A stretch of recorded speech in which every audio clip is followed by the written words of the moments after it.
tutorial will teach you how to make a full hard techno track with a rolling bass line, an acid bass line,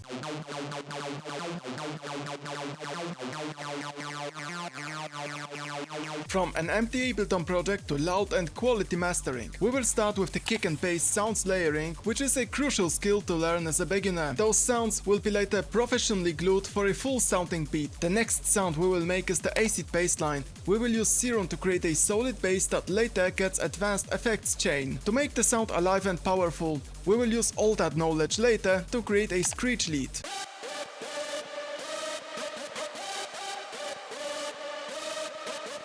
Right after the percussion,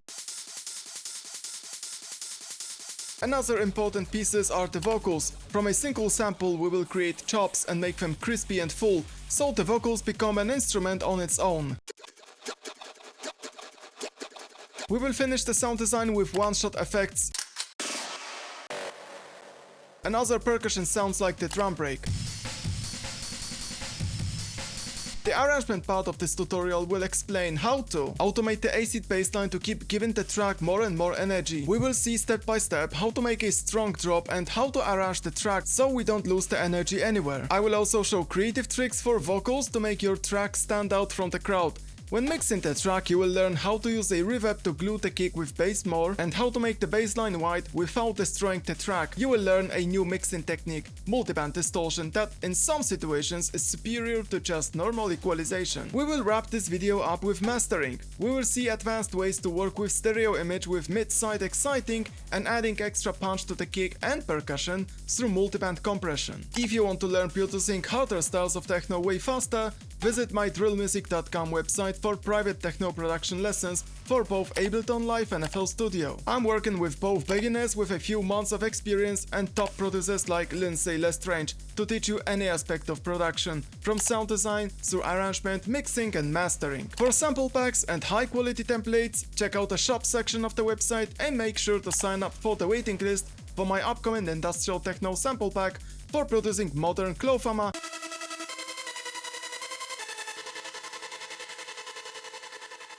SLVL,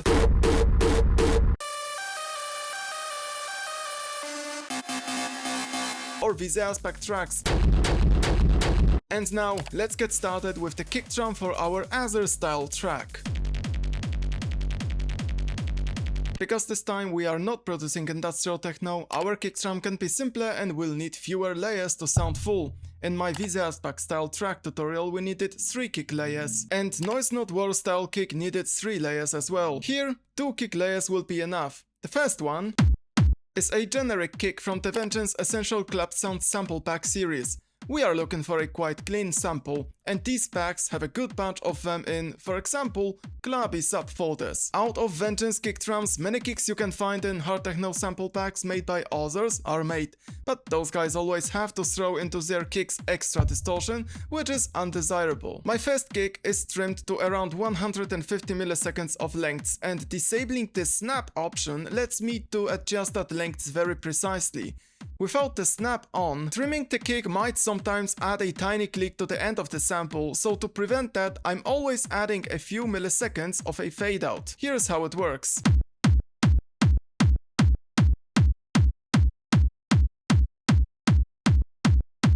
Notice that this kick has its volume already turned down, right from the beginning. Beginners often neglect that, and what happens later is that after adding more sounds and effects to your project, suddenly the mixer shows some channels, especially the main one, having their volume above 0 dB. This is a big mistake, as working with such track might make certain plugins not controllable, and once you bounce such loud track to an MP3 file, you are suddenly hit with extra distortion called clipping. That is, in that specific scenario, undesirable and impossible to fix in an easy way. It's much easier to prevent that, so keep volume levels far below 0 dB. The first kick has definitely a decent punch and low-end power, but it has no click in the high frequencies and is a pretty thin sound in overall.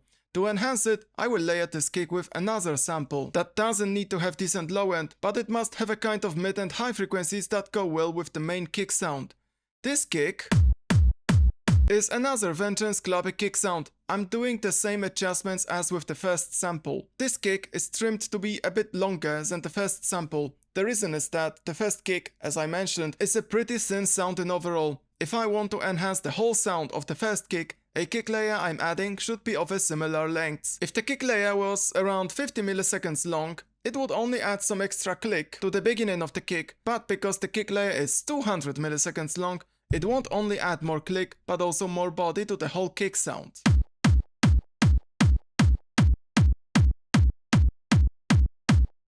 Along with trimming, I add a bit of a fade out. There is a slight fade in as well, but the difference in sound is likely microscopic. Kick layers, so the sounds you play on top of the main kick, must have a high pass filter if that kick layer has any low end below roughly 150 Hz. What you are looking at now is the frequency spectrum of the kick layer. The most bulky part of it dominates the range from 0 to 151 Hz, and in that part of the kick we have all low end energy of it. It's crucial to not try to mix low frequencies from two kick sounds that play at the same time, as it quickly makes the kick turn into a mud, which is something you will see in a second.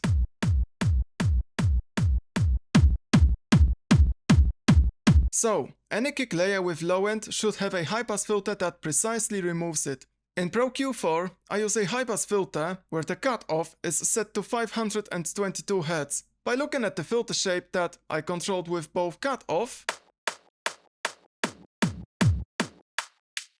and filter slope,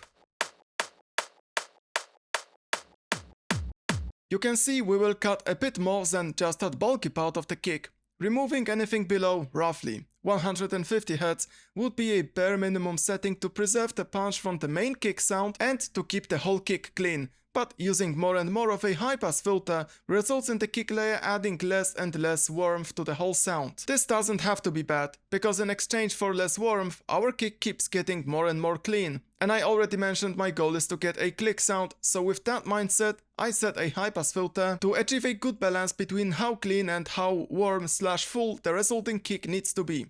Okay, the kick layer in solo will change in such a way after adding that high-pass filter.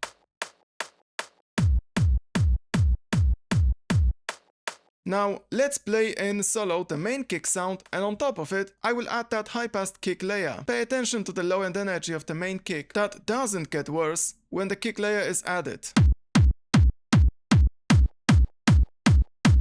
Now, I will do the same thing, but with a high-pass filter on the kick layer turned off. This time, whenever I add the kick layer to the main one, the punch gets worse and the whole low end seems to wobble. That's the problem with mixing low frequencies together.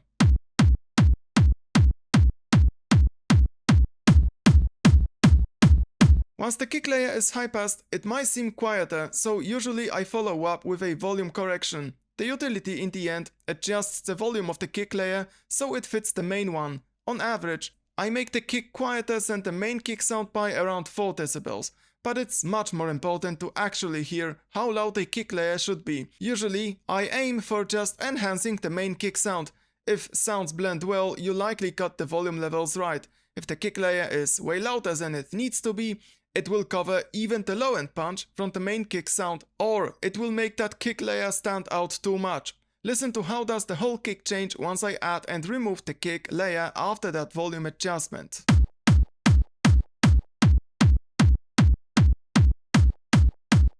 Further processing of this kick includes reverb and equalization, but explaining and adjusting these effects will make sense only when we have at least a rolling bassline playing in the background. So, let's open Serum 2 and move on to that bassline sound design.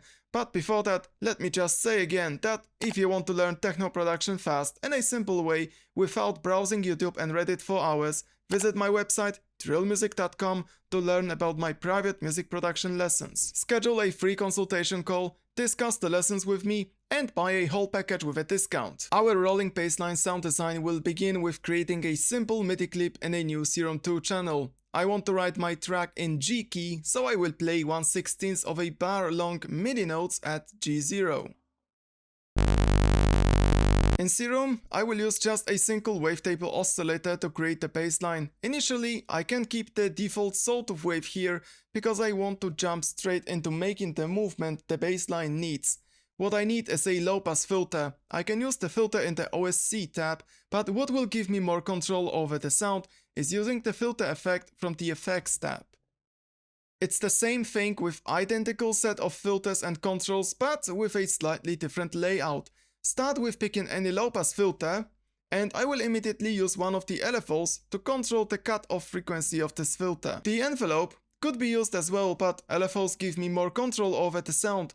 The LFO section needs some adjustments. At first, let's make it act as an envelope by clicking this button. From now on, the LFO modulation will always start from the beginning with each note played, and the modulation will not repeat itself. In rolling bass lines, the low-pass filter passes through the high end in the beginning, but the filter closes quickly.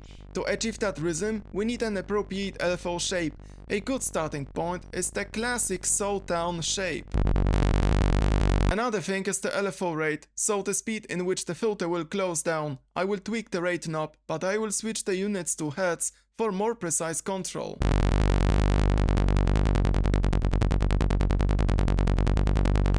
Another essential thing a bassline needs is some distortion to make the sound bigger and more rich in frequencies. I'm using the distortion effect before the filter, and let's say 80% of the time, the classic tube distortion will fit a rolling bassline most. Let's crank up the distortion amount high.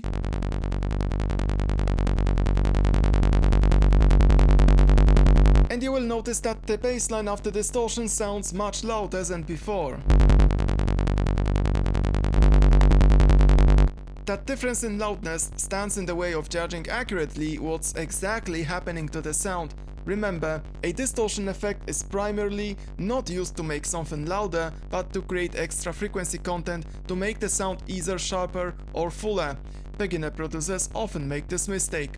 They use distortion, they notice the sound gets louder, and they are under, quite often, a false impression the sound is much better, but our ears are tricking us because of that loudness difference. If these producers use the output gain or fader to make sure the sound after distortion is more or less as loud as the sound before distortion, they would notice that, for example, the sound didn't change at all. That's why whenever I'm distorting a sound, I'm using the output knob or fader as often as the distortion amount one. Very rarely, it might happen that even after using 100% of distortion amount, the sound is not as crispy as you would like it. Changing the distortion style can be risky, as it might change the tone of the bass completely.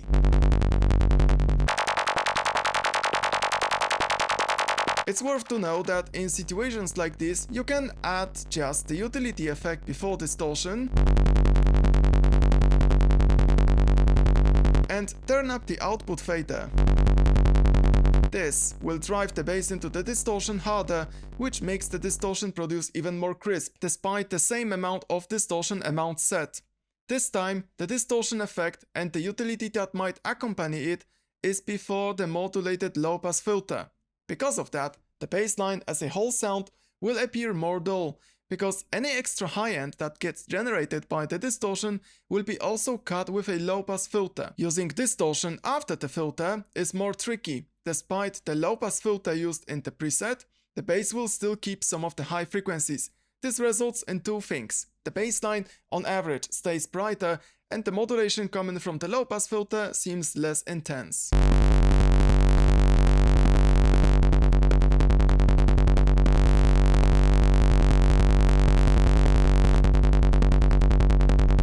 I noticed that most Azyr rolling basslines are not very bright, so using distortion before a low-pass filter seems a smarter choice for me. The last effect my bassline needs is some OTT compression. Beginners often overuse it, but on rolling basslines this effect actually is helpful.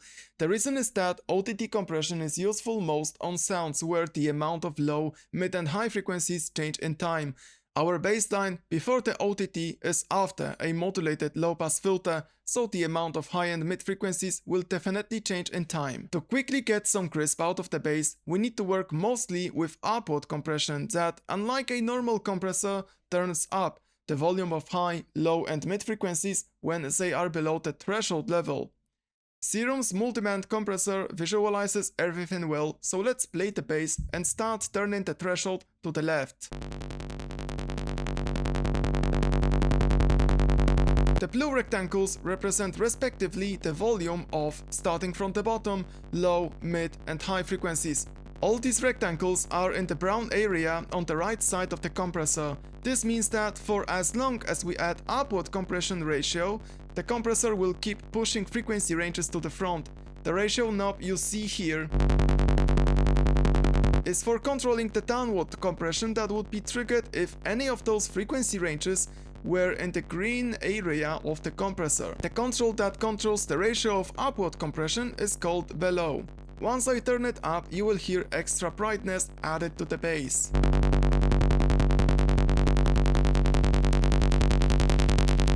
We have now small, white lines that stand out from blue rectangles. These lines represent the volume of low, mid and high frequencies after compression. As you see, high frequencies are turned up in volume most. That's because before compression, they were the quietest ones. Alright, that's our basic bassline preset.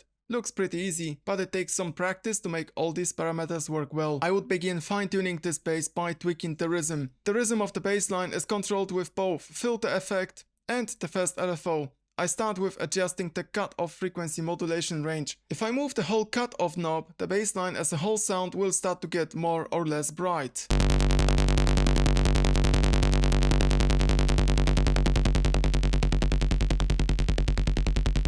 And now, depending on the modulation range that I adjust by dragging this hello icon, the bassline can get less or more movement.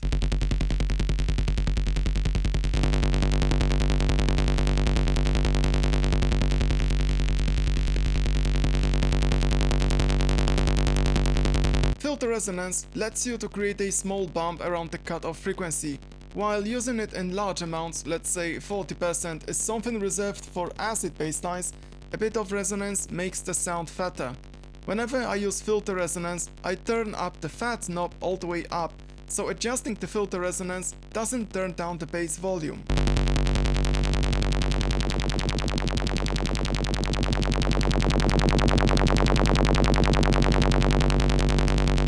At last, I can experiment with other filter types. For example, filters with a higher number are more aggressive and remove the high end more efficiently, making the bassline more dull as a result. The rest of the rhythm depends now on the LFO. The only things I will tweak here are the LFO rate and the LFO shape.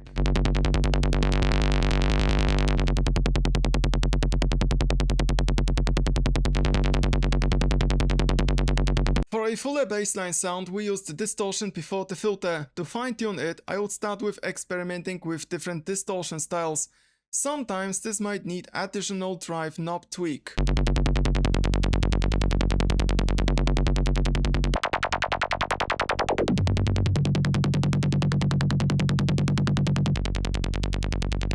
Once you pick the distortion style you like, fine-tune its character with the drive knob. In case of my preset, I also used that utility before distortion to add extra input gain. I have to tweak that as well. The last thing is the mix knob. If it happens that you like the current character that's added to the sound, but at the same time that character is too loud, turn down the mix to blend the distortion better.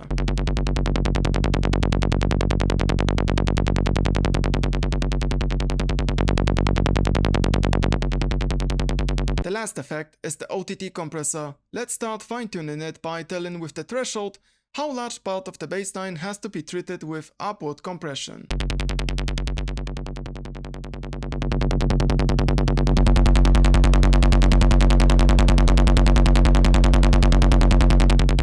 The threshold, along with the upward compression ratio, are here two most important settings. I will control the below setting more to add into the bassline enough crisp and brightness. Despite high threshold, the downwards compression ratio can be tweaked too, but the difference in sound will be much more subtle.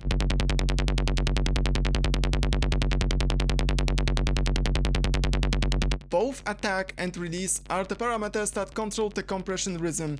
While attack doesn't change much, the release is usually shortened to make the percussion more aggressive, making the high frequencies pump even more.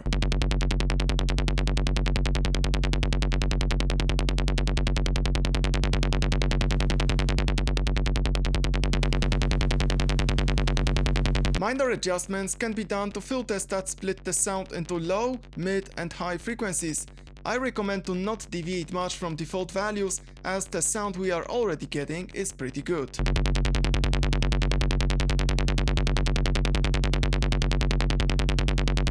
At last, we have the volume controls of high, mid and low frequencies after the compression. I might make the bass sound more dull by turning down the high end, but I definitely want to remove a lot of low end. That's because I will create a low end for the bassline in a separate channel, and the benefit of that will be explained soon.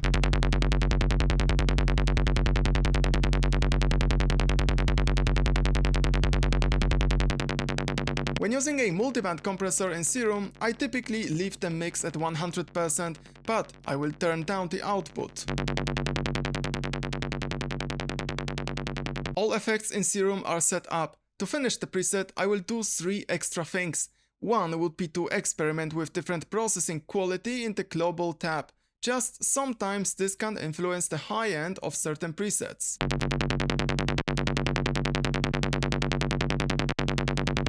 The second one would be to return to the OSC tab to turn down the attack and the main volume envelope to 0. The difference in sound is microscopic, but by doing that I'm making sure the bass plays with no fade in. The last adjustment would be the waveform we are playing through the first oscillator. What I would do is explore the analog wavetable category to look for a variation of a basic sort of wave we have right now loaded. I will pick a different wavetable and tweak it with the wavetable position knob.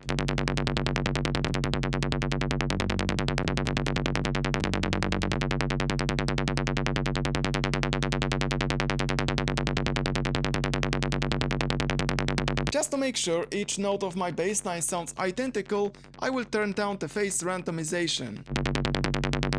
It's time to remove the low end using Serum's wavetable editor.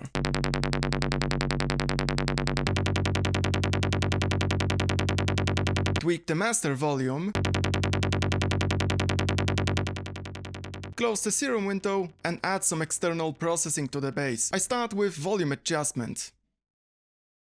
To make the bassline more complex and gritty, one of my favorite effects is Ableton Amp. It's a very aggressive effect, so without turning down the dry wet, it might destroy our bass completely. Now I can start with choosing one out of 7 distortion styles available. I will pick one I think fits the sound most.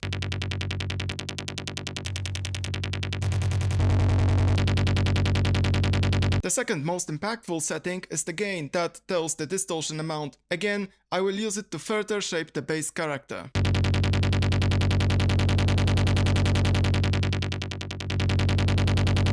The bottom middle section is, in theory, a small equalizer, but with certain rather extreme distortion settings, these knobs might work different than you would expect.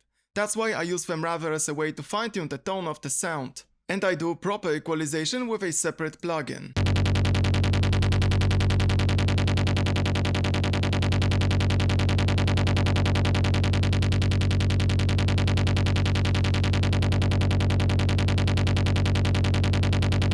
Bass sounds usually sound more tight when mono processing is enabled, so make sure to check it as well.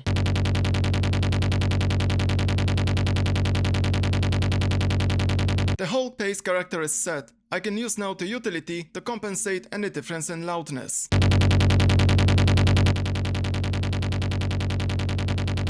The bass after using the utility is nearly as loud as the bass before distortion. I will group both effects to see how does the distortion change the sound.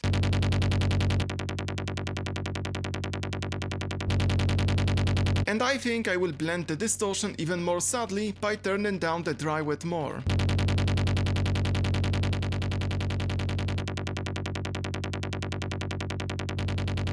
The bass has little rhythm because of lack of any sidechain compression. We will mimic that sidechain compression using the LFO tool plugin by Xfer.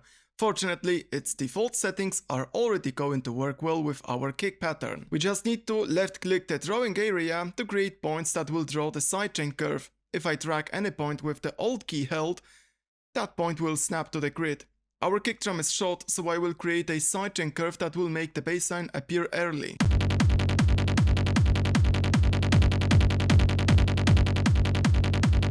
I recommend to make the bass fade in so the beat sounds more rhythmic. Sometimes a tiny fade out at the end of the sidechain curve helps preventing any tiny clicks that might be added by the plugin. The bass is now more rhythmic. Now, an important thing, the more pumping we add with sidechain, the smaller the feeling of so-called glue between the kick and bass. In other words, too much of volume reduction might separate the kick from bass too much. I will take advantage from the fact this bassline doesn't have any low end. This allows me to use this fader to make the sidechain curve influence the bass volume less. You will hear that once I remove some pumping from this bassline, the whole beat will sound fuller, but the rhythm will be still there.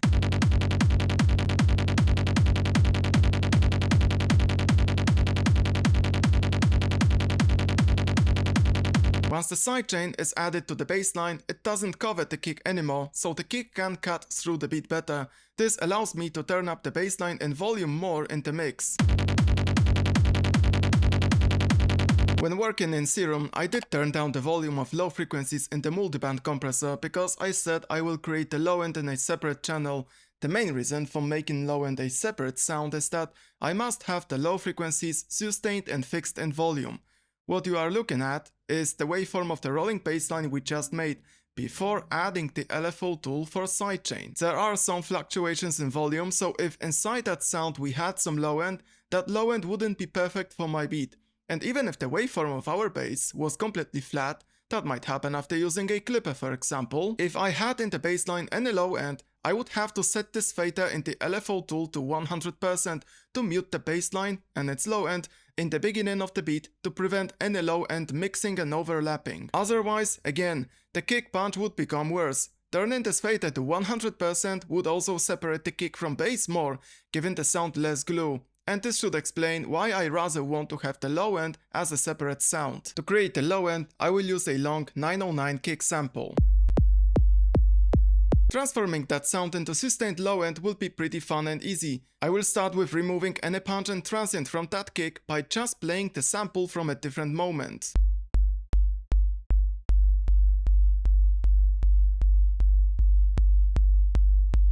If you take a look at this kick waveform, you will see its volume starts to fade out. The sound is not sustained enough yet, but to fix that, we will use now a limiter. Here, the limiter plugin choice won't matter much, because this kick is a simple sound and we care only about evening out the volume level. I'm using now Ableton's limiter in a following way. I start by turning on the maximize mode, as this will make working with the plugin more convenient.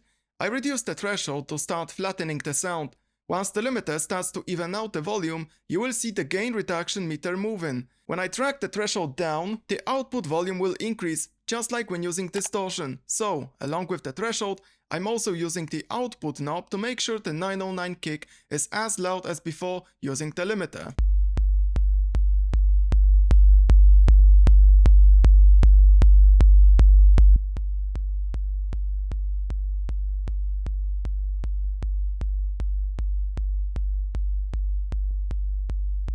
The difference in sound will be subtle, but you should hear the volume of the kick becoming more consistent. Let's tweak time-related parameters that, just like in the multiband compressor from Serum, control the rhythm of a compressor. For a more flat sound, I will turn down the release.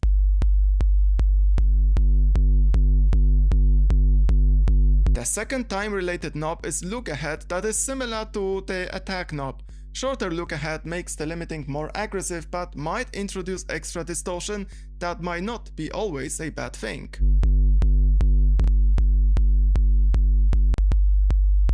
Limiter modes and routing here make a negligible difference.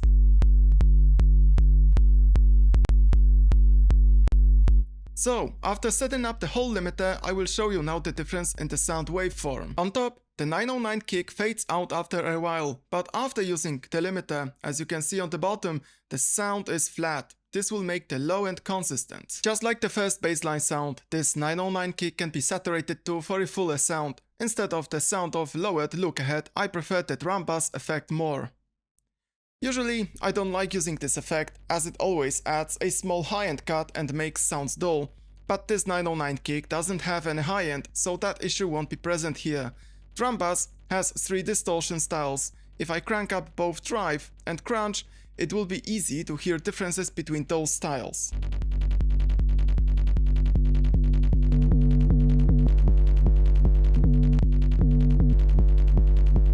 Both drive and crunch control the amount of distortion. The difference is that the drive adds more fatness while the crunch emphasizes more the mid-range and high-end. I will use now both knobs to control the character of the bass.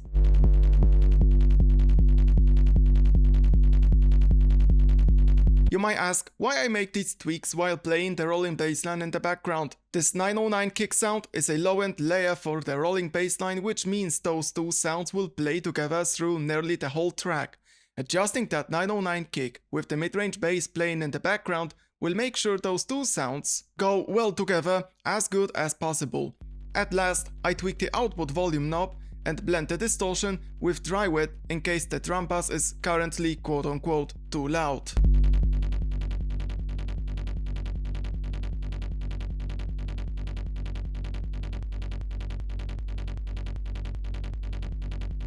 The low-end layer of the bassline must be sidechained too. Not only we will get more rhythm, we also must prevent the low end of that sound from overlapping with the low end of the kick. That's why the fader is at 100%, but the sidechain shape here is different from what I used on the mid-range bass. The low end comes in a bit later and starts to fade out before the next kick plays. These adjustments are just for the low end being more bouncy. Also, if different sounds are sidechained in a different way, it usually makes the whole beat more rhythmic and alive. Using the LFO tool to duck the 909 kick will also get rid of that annoying click in the beginning. Those differences in rhythm sound really good once you listen to both bass layers at once. The low-end layer needs to be quieter. And to make the sound just a bit duller, I'm using in the end a Pro Q4 with a low pass filter. Its cutoff is set to around 300 Hz, preserving the frequency range from roughly 100 to 250 Hz that gives bass sounds warmth and fullness. Let's add to that rolling bassline the kick, and we will notice the beat sounds pretty solid. But as always, what will spice things up is some distortion on the group processing. I select all 3 kick channels and group them with Ctrl or Command and G keys. Now, adding any effect on that group treats all 3 sounds together. It's that place where you usually add processing that glues everything together, making the sound much more coherent and full. What glues kick and bass sounds best is distortion, so let's start with it. This time, my distortion plugin of choice is the Disc Cold Fire by Arturia. Despite that plugin having 2 distortion stages, I will need just a single one. Just as with the amp setting, I can start with cranking the drive knob up to check out different distortion styles.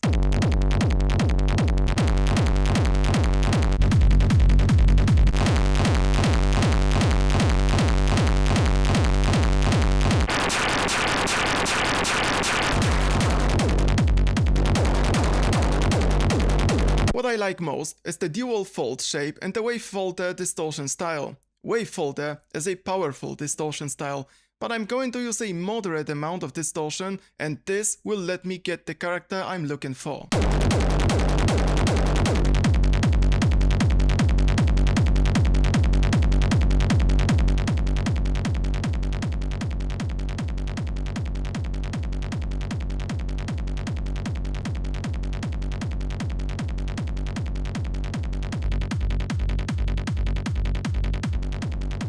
The amount of glue-in is massive, and as you see, if you have full enough sounds, it really takes just a single distortion effect.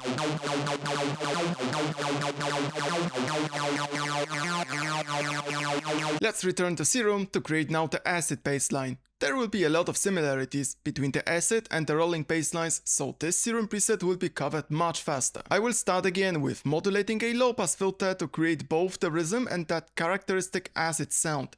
This time, instead of the filter in the Effects tab, I will use the one in the OSC tab. When using that filter, you just need to remember to route the right oscillators to it.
In the filter in the OSC tab, I used a bit of drive. This knob will drive the sound harder into the distortion effect I will add later in the effects tab. So, the drive knob has a similar purpose to that utility I used earlier when making the mid-frequencies layer for the rolling bassline.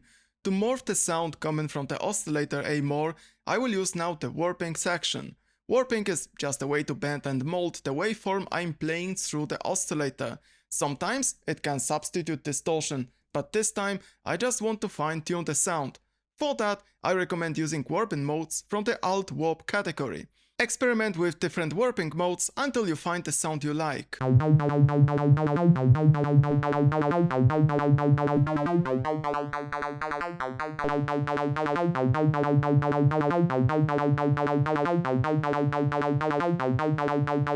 The Serum preset will finish with distortion in the effects tab.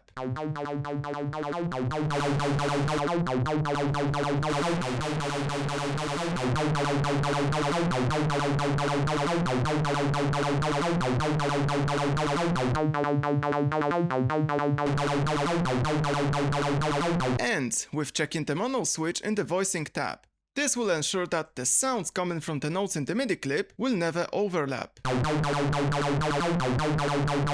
In other words, Serum will cut immediately the sound coming from the previous MIDI note before playing the sound from the next one. Sometimes this makes the synthesizer sound more tight and precise. Acid bassline is the first sound that will get any reverb. As always, I prefer to split the sound into the dry version and the wet one to have total independent control over the reverb. So, I'm using the audio effect track to process the acid in two different ways. The first processing chain is called dry, and here I will play the sound without any reverb. On the reverb chain, I will add the Valhalla Room reverb. I'm not a big fan of Valhalla plugins due to too many knobs and faders to tweak, but this time this plugin was fitting the acid, kick and bass most. I set up at first the left hand section of this plugin as it contains most common and basic adjustments. The right section, despite more knobs, influences the sound less. We can definitely start with setting up the mix to 100%. As I said, from the reverb chain, I expect only the reverb to be heard. Let's figure out the reverb character now. In case of this plugin, I can start with the reverb mode setting.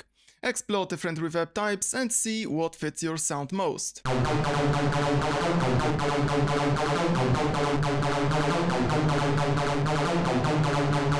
After that, what will influence the character of reverb a lot is the depth fader. This controls the volume of so-called early and late reflections that you can fine-tune in the right section of the plugin. Early reflections are the initial part of the reverb. You can think of it as a kick's transient equivalent. I can solo those early reflections by dragging the depth knob all the way down. Late reflections are the reverb's tail. This is the part of the reverb that gives sounds most dimension and space.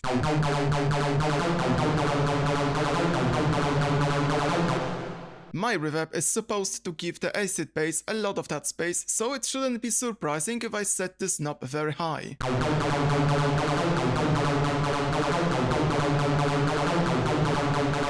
Both high cut and low cut let you equalize the reverb in a basic way by removing respectively high and low frequencies out of it. I tend to often make the reverb itself more dull than the synths I'm using the reverb on. This helps separating both sounds. Not only I will use the high cut, I also want to make sure my reverb doesn't have any low end that, again, could either interfere with the low end from the kick and rolling bassline or just make the track sound more muddy.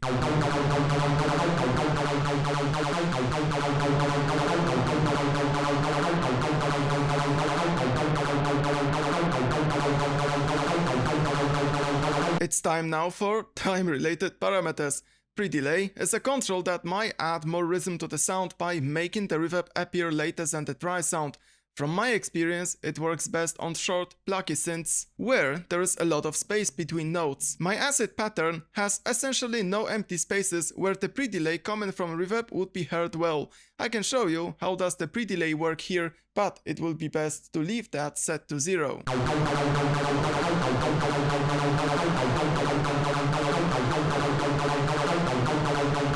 The decay is just the reverb lengths control. It takes some practice to figure out the right reverb lengths. You have to maintain a balance between filling the beat in the right amount, and that depends on both reverb lengths and volume, and keeping the beat clean, because very long reverbs will cover all instruments like a cloud. Usually, main synth sounds from my experience are getting a reverb that's between 4 to 6 seconds long.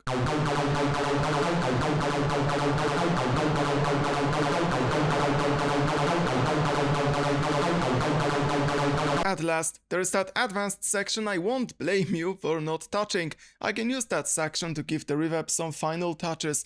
Because the depth is set very high, essentially we need to tweak only late reflections. Those early ones are so quiet that tweaking them won't make much sense. Those adjustments influence the sound little, so let me just show you the final reverb sound after all adjustments.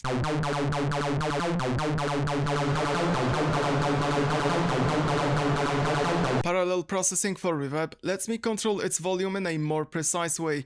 Instead of a single mix knob, I can tweak separately the volume of dry acid and the reverb. This helps mostly when arranging the track, but it's also beneficial for mixdown. Currently, when I play the acid with reverb, I can hear the reverb covers the synths a lot. Let me fix that with an utility.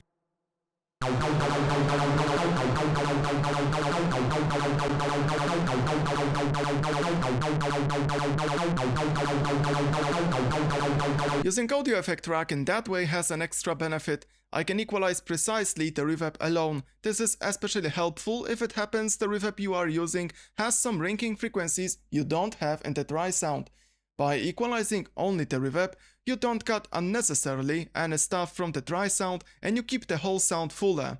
Equalizing the reverb will make more sense a bit later when we will be mixing the whole track, so let's move past the audio effect track to tweak the volume of both acid and reverb. And now I will glue the reverb with the acid. Quite often, a simple limiter like D16 Frontier is enough for such a task, but this time I'm using here instead a multiband compressor once again.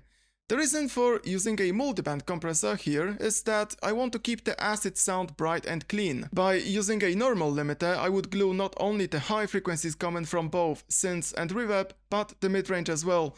Gluing the midrange here would make the sound slightly less clean, but you have to know that when you are just starting out and learning music production, a multiband compression is something you can start learning after a year or two of experience, right after you master the basic skills. In that multiband compressor, I am targeting only the top, mid-range and high ends with the crossover filter. In practice, this lets me control the brightness of the sound. You can imagine that if I pass to that top compressor more mid-frequencies, the compressor after gluing them would make the acid and reverb seem more dull than bright.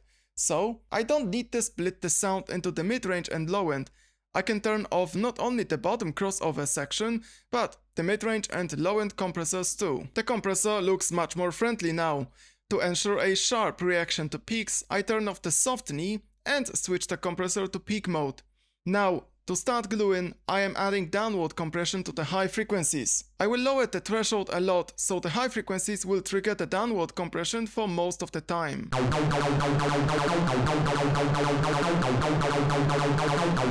Because the compression ratio is set to 1, there is no gain reduction yet, but we can start with setting that ratio to 5:1. And now I will use the output knob to compensate a bit the difference in loudness, so I can start showing you the difference in sound.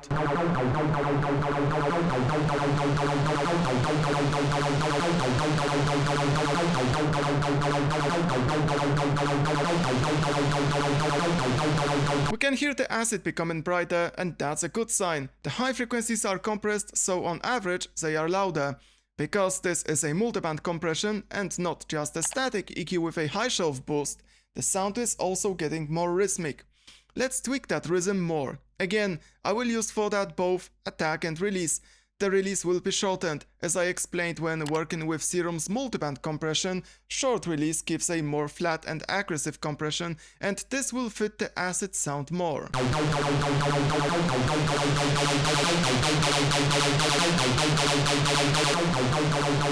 The attack on the other hand will be increased. That's because with those 5 milliseconds currently, the compressor brings down the volume of high frequencies right from the beginning of each acid note. Because in the beginning, a modulated low-pass filter passes through a lot of high-end, the compressor with such short attack will turn down that high-end immediately. This makes the acid sound unnecessarily dull. It would be better if the high-end in the beginning of the acid sound passed intact. Increasing the attack will ensure that, making the acid more clicky and sharp.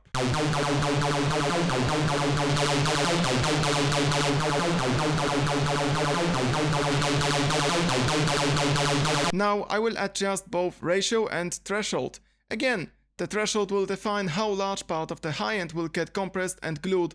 Because our goal is to glue and squeeze everything and not to control the highest peaks, the threshold should be very low.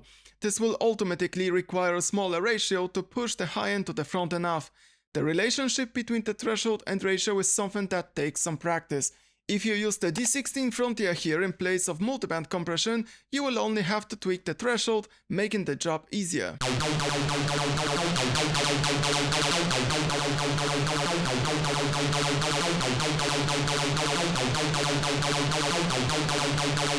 In the end, I will fine-tune the crossover frequency to control better what frequencies are going to get squeezed.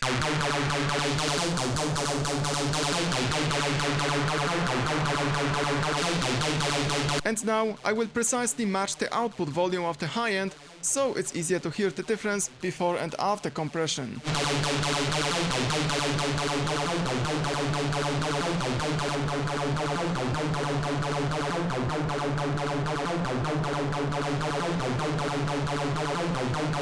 I will give the dry wet a very slight nudge to blend that effect. And the synth is glued. Multiband compression isn't the only type of compression I will add on that acid lead. After gluing, I typically add a bit of sidechain compression too. Not necessarily for pumping, but rather to make sure the kick will stay punchy and have no problems with cutting through the instruments. That's why I not only make the acid appear early, I also turn down the fader that controls the sidechain intensity.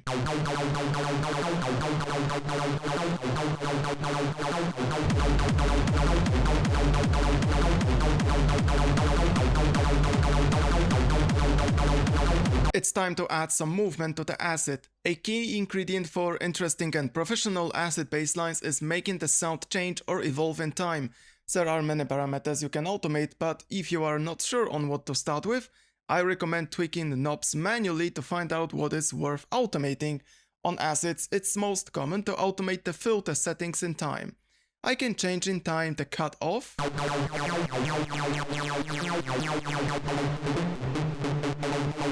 the resonance,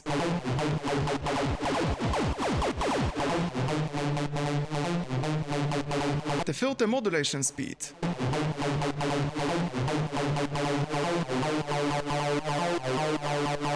If I wanted to experiment more, I could maybe automate the amount of distortion too.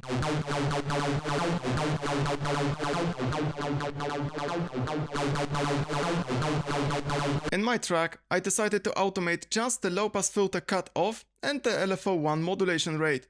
Because of these two automations working at the same time, the acid will open up more in time.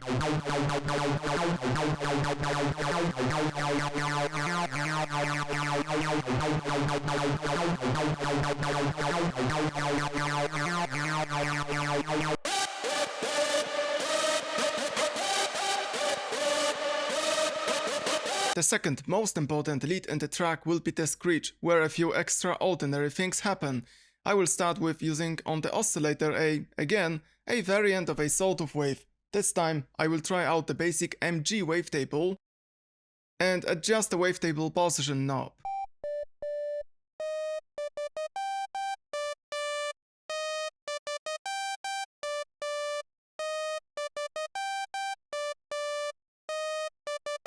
Screeches, as you could see in my VZASPAC full track tutorial, are the sounds that need a lot of detune to sound modulated enough. I usually begin with adding just a few extra unison voices. And once you hear the sound becoming smoother and wider, tweak the detune knob. Most of the times I set it to around 2 o'clock. This gives me enough modulation without the sound being crazy.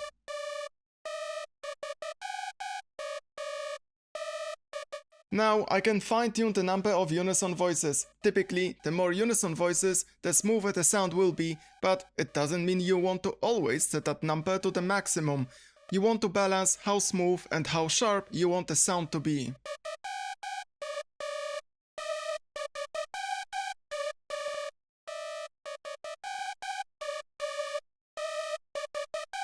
At last, I control the volume of all unison voices added. This is the least impactful knob out of those three.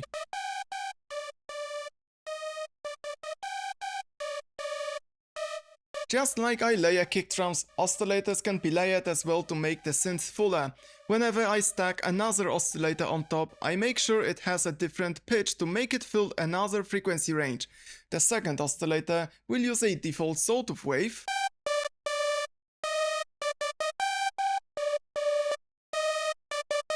but we will use warping pretty soon. At first, I will lower the pitch of the second oscillator. This oscillator will use unisono detune as well, but notice that most of the modulation is already coming from the oscillator A. On the oscillator B, I'm using unisono detune just so the sound coming from it isn't dry. That's why I can use here fewer unison voices and less detune.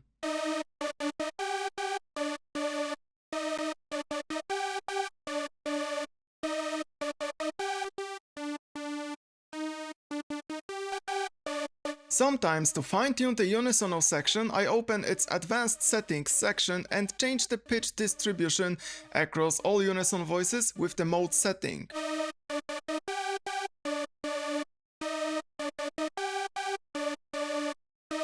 Each unison voice can also have a different wavetable position assigned. Now, to fine-tune the sound character, I will use warping twice. At this moment here, I was just experimenting with figuring out what warping settings will benefit the sound most. I'm using at first the sync warping, that tends to make the sound more metallic if used in larger amounts.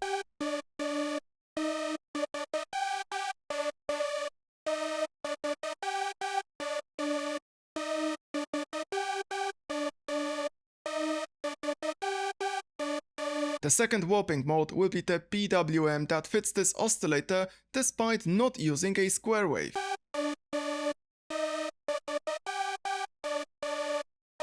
I adjust the volume of the second oscillator and now you can see how fuller does the screech get.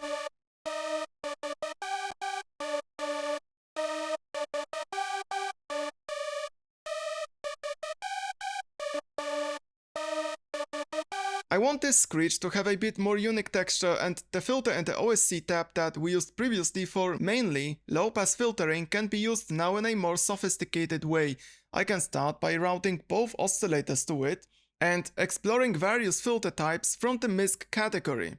Usually I like here most Scream and distorted comp filters I will try out now.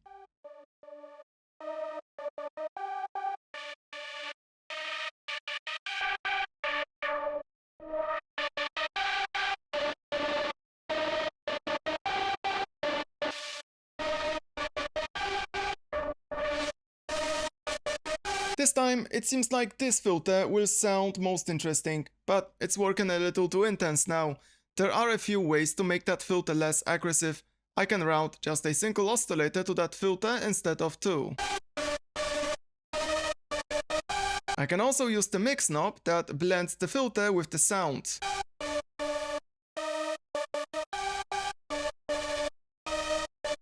Let's tweak the sound coming from the filter itself. It would pay off to keep the screech bright, so I will make sure the cutoff is turned all the way up. Along with it, I tweak the filter resonance.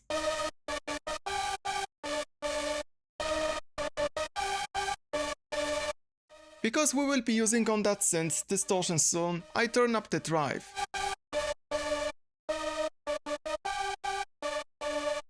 and in the end I control the filter tone with the comp frequency knob.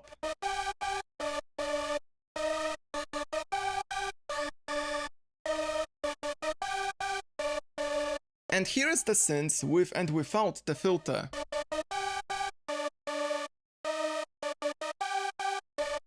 Let's add to the sound more movement. I will use a LFO that's quite similar to the one I used on both acid and rolling bassline, with an exception of a different modulation shape. This LFO will modulate not only the comp frequency knob and the filter, but I will also tweak the pitch of the whole synthesizer. This is something that you must enable from the Matrix tab though. I set the first LFO as the modulation source, and then in the destination column I must find the global tab and main tuning option. I can experiment with the modulation type, whether it has to be uni or bipolar.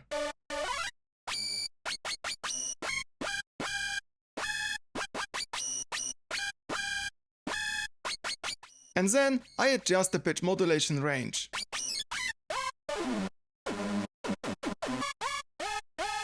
The overall pitch of the sound might change as well, so I might add now a fixed pitch offset. This is something I also must add from the Matrix tab. Everything works in the same way as with the previous modulation, but this time the modulation source is different.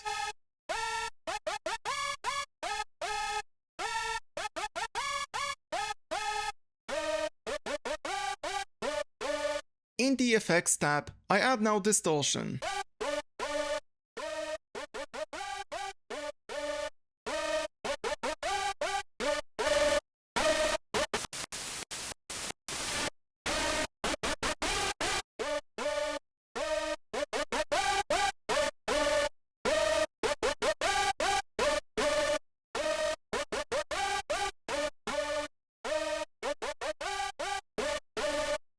At last, to experiment a bit, I added an extra flanger effect before distortion.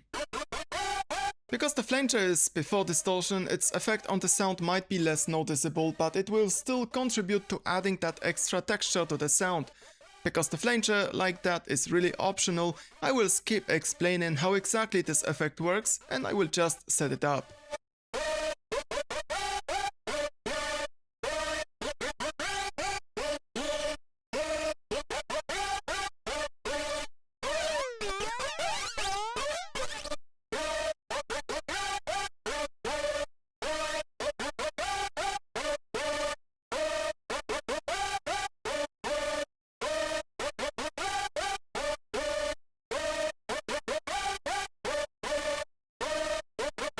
What happens to the screech outside of Serum? I want the sound to be even more crispy, but the kind of distortion I have in Serum fattens up the sound well, and I don't want to change that. That's why I will stack on top another distortion. This time I will use Roar from Ableton. I usually set its routing to single, as it gives me the simplest workflow that I need. The routing is the only option I adjust in the left part of the effect. I don't care about the feedback either, and in the far right section I turn down the compression immediately. Most of the work will happen in the middle section, where I can already disable the filter. That's used for more advanced distortion. We will want to crank up the amount of distortion, and just like when we've been setting up the distortion inside of Serum, find a distortion style we like most.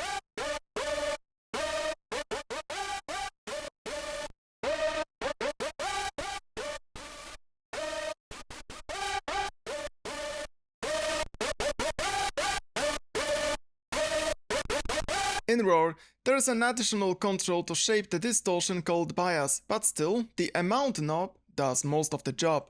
At last, I tweak the output and blend the effect.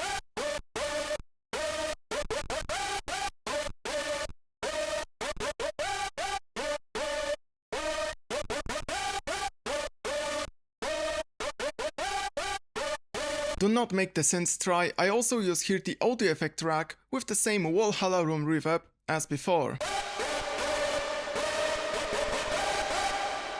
The volume balance is set not only by the utility on the reverb chain, but also by another utility in the dry one.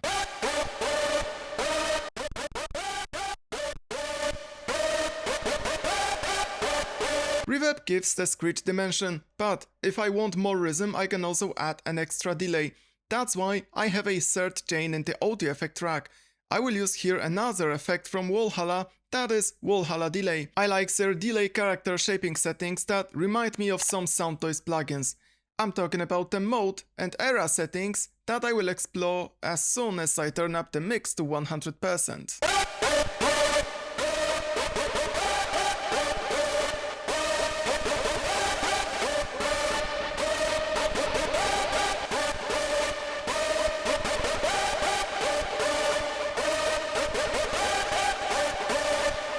Because the synth is already filled with reverb, adding dual or ping-pong delay would be too much. That's why the style will be set to single. Depending on the rhythm I want to have, I will set up the delay time and I want that delay to be synchronized with the beat.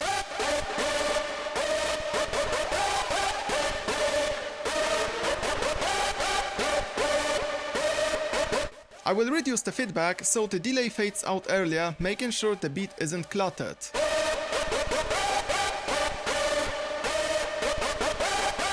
And I will also reduce a bit the delay width for a similar reason. That is to keep the mix cleaner.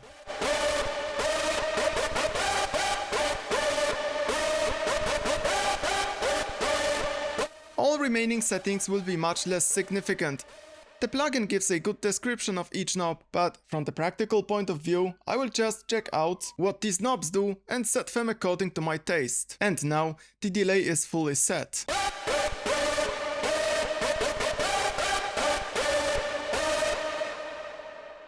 I'm using another utility to adjust the volume of that delay, and if everything is set up right, the delay and reverb shouldn't conflict with each other.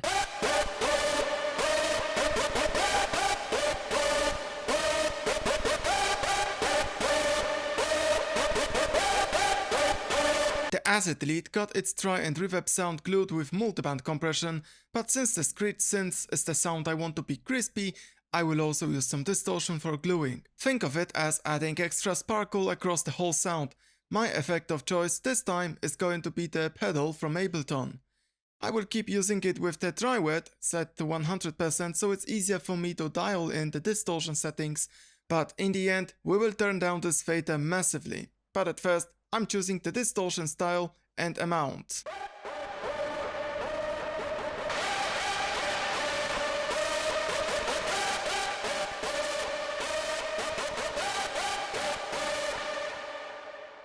I don't touch the middle EQ section here, as I will equalize the sound separately. That's the character I want to blend into the sound, so now it's time for both output and dry wet adjustment.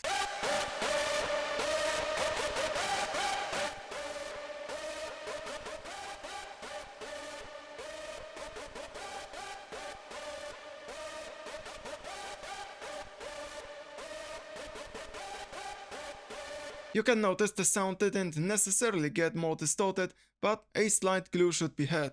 To fine-tune the glue-in, I'm using after distortion a compressor. The workflow is more or less following.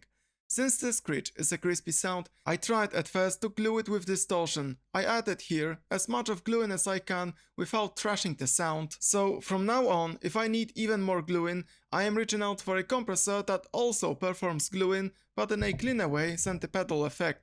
This effect, if we exclude the sidechain filter section in the middle, is easy to use. I would approach glue-in in that way. At first, I add enough peak reduction to see around 12 decibels of gain reduction on the meter in the middle.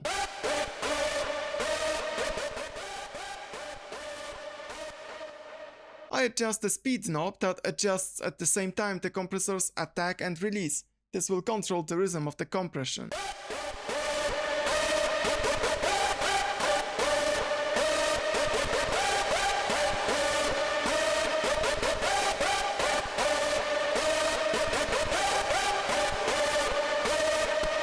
Once the rhythm is dialed in, I fine-tuned the peak reduction to tell the exact amount of glue-in and the output knob to make sure the sound after compression is equally loud. Because I want to glue everything together, the mix stays here at 100%. If we used 100% of mix in the pedal effect, the sound would be too distorted. With a compression, there won't be such an issue. That's how the compressor will glue the synths in the end.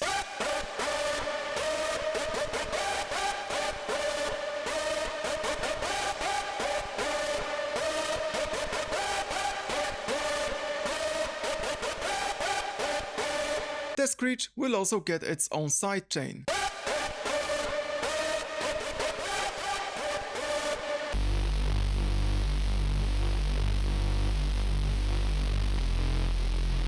There is one more quite important synth I want to make before the percussion, that is the Reese bass.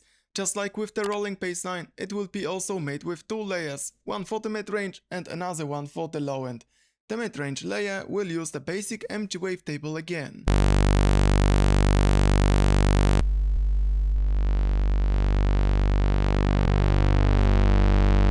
This Reese bass is a good example of how you don't always need to use the unison section to make the sound as smooth as possible. Reese basslines need to sound more sharp, and this requires to use fewer unison voices and less detune.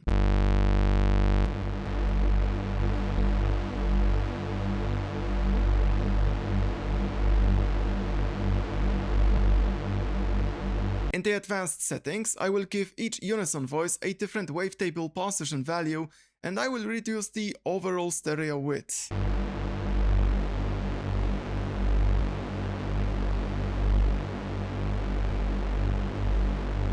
To fine-tune the Reese character, I'm also using here some warping.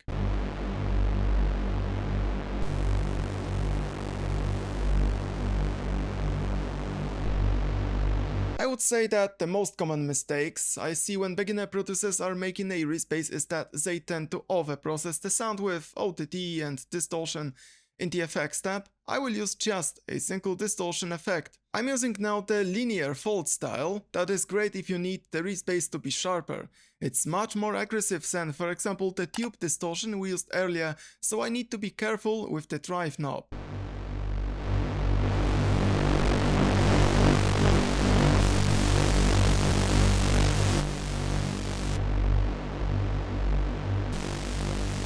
The main challenge when making Reese bass sounds is that the low end usually wobbles as soon as you start using the unison section. This is the mid-frequencies layer and the Vox encode span. You can see the volume of the low end changes in time. This doesn't give the bass that solid sound, and just like with the rolling bassline sound, it would be wise to give the bass another layer with sustained low end. So, on this mid-frequencies layer, I'm using the Pro Q with a sharp high-pass filter to remove the lowest frequencies.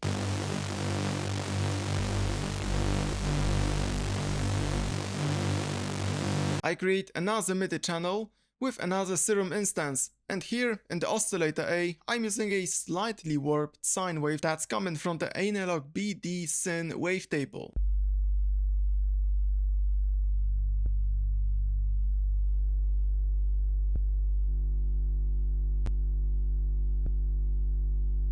And just to make the sound more crispy, I will use some warping. This will nicely substitute using distortion on this low-end layer.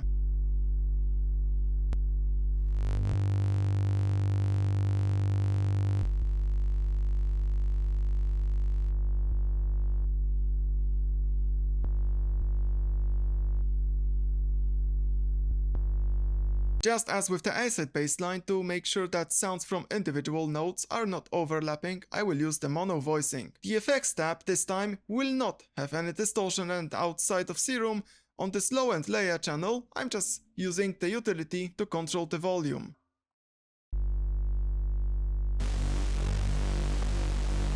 We can group both layers right now, and if now I add Vox encode span on that group, you will see that now the low end is much more solid and doesn't wobble anymore. In the group processing, I will also spice up the bass more by using just a bit of amp. The clean setting is giving me a nice touch in the high end, even with the dry wet set to only 2%. Let's tweak the volume a bit more and move on to the percussion. The percussion in this techno style is pretty easy and will be made just from both closed and open hi-hats that can be layered. Let's start with an open hi-hat. I decided to take a bright and noisy open hi-hat as my main sample that I also pitched up for extra brightness. To keep the sound more natural, I will not shorten the sample. I adjust its volume and start layering. The first open hi-hat is a sample with much more click and transient than the first sample, and that transient is exactly the reason for why I picked that sample to be the open hi-hat layer. This time, the first open hi-hat layer didn't need any extra adjustments apart from the volume to make the sound blend well with the main open hi-hat.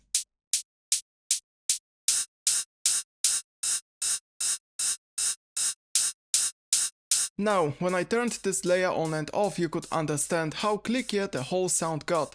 The open hi-hat is very noisy, but it lacks mid-range that could make the sound fuller. For that reason, I'm using a second layer. This sample was pitched down to make it occupy the mid-range more. I also shortened the sample a bit, but this was a purely subjective decision. With a tiny bit of a fade-in and another volume adjustment,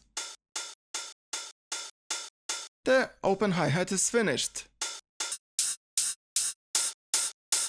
Now let's take a look at closed hi-hats. My main closed hi-hat will play in the typical 1/16 of a bar pattern. I want to point out two things. The closed hi-hat is also layered and it plays with different velocity over time. Different velocity means each note in this MIDI clip will trigger the sample with different playback volume, making the percussion much more rhythmic.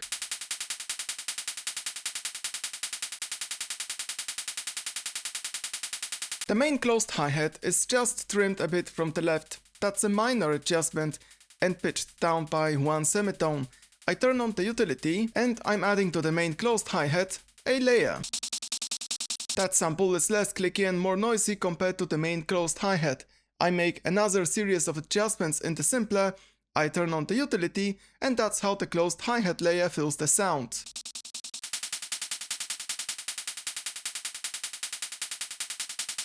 Now I will play the full percussion pattern, to which I add extra hi-hat samples. There is a single closed hi-hat that plays just right before the next kick drum.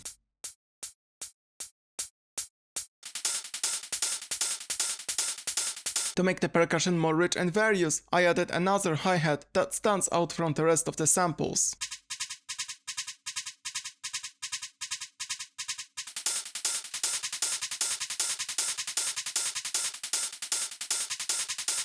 In the end, to enhance each kick, I added another closed hi-hat that's made from layering two different samples. Here is the main hi-hat sound, and here is the closed hi-hat layer.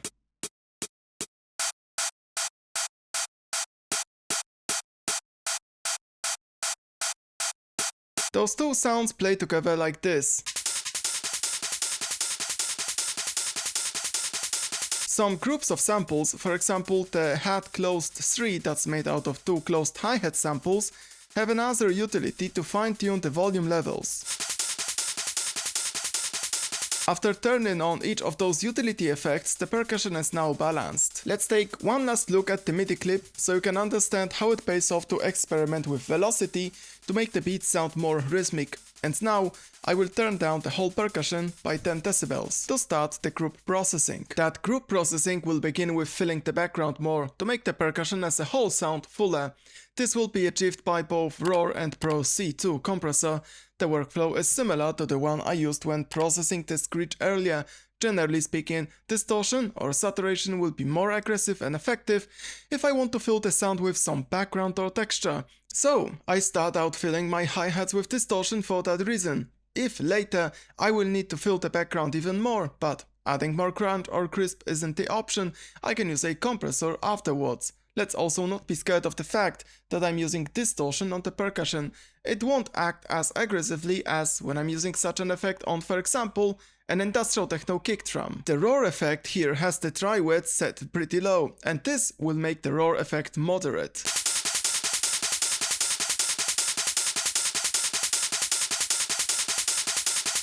I can definitely expect more glue-in from the Pro C compressor by FabFilter. A good alternative for a Pro C here could be the glue compressor effect from Ableton, but I would favor here the Pro C2 because of various compression styles that will influence the percussion rhythm. I'm going to apply here a compression technique known as parallel compression, It's about crushing the sound of the percussion completely with maximum compression and blending subtly that sound with the uncompressed percussion afterwards. If I have a stock Pro C2 loaded, here's how I would perform that parallel compression. I would start by bringing the threshold nearly all the way down to quote-unquote engulf the whole percussion sound.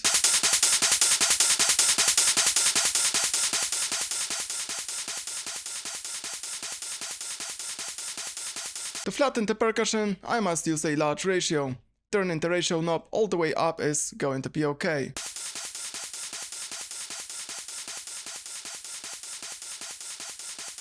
Because our compression must run in parallel, I need to mix into the wet sound the dry one. I will set the dry gain to 0 decibels. When I turn on and off the Pro C compressor, we can already hear the effect of parallel compression.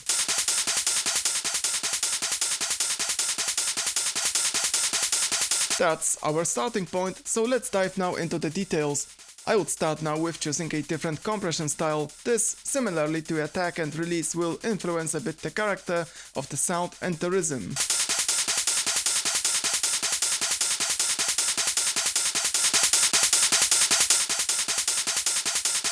Once that's done, I will tweak both attack and release. You already know from previous parts of this tutorial that short release gives a more flat and aggressive sound, so let's turn the release here down as well.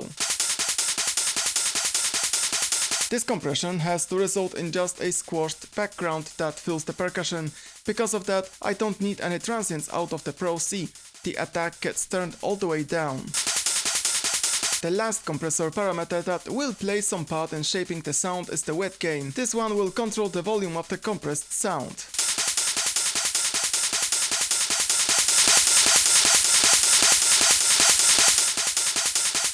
Remaining settings were not touched aside from the compression knee. This parameter though matters so little in case of just flattening the percussion that I will just try to tweak according to my feeling. The sound with extra compression will seem louder at the output, so to compensate for that difference in volume, I will use the output gain knob, and then I will show you the final effect of parallel compression.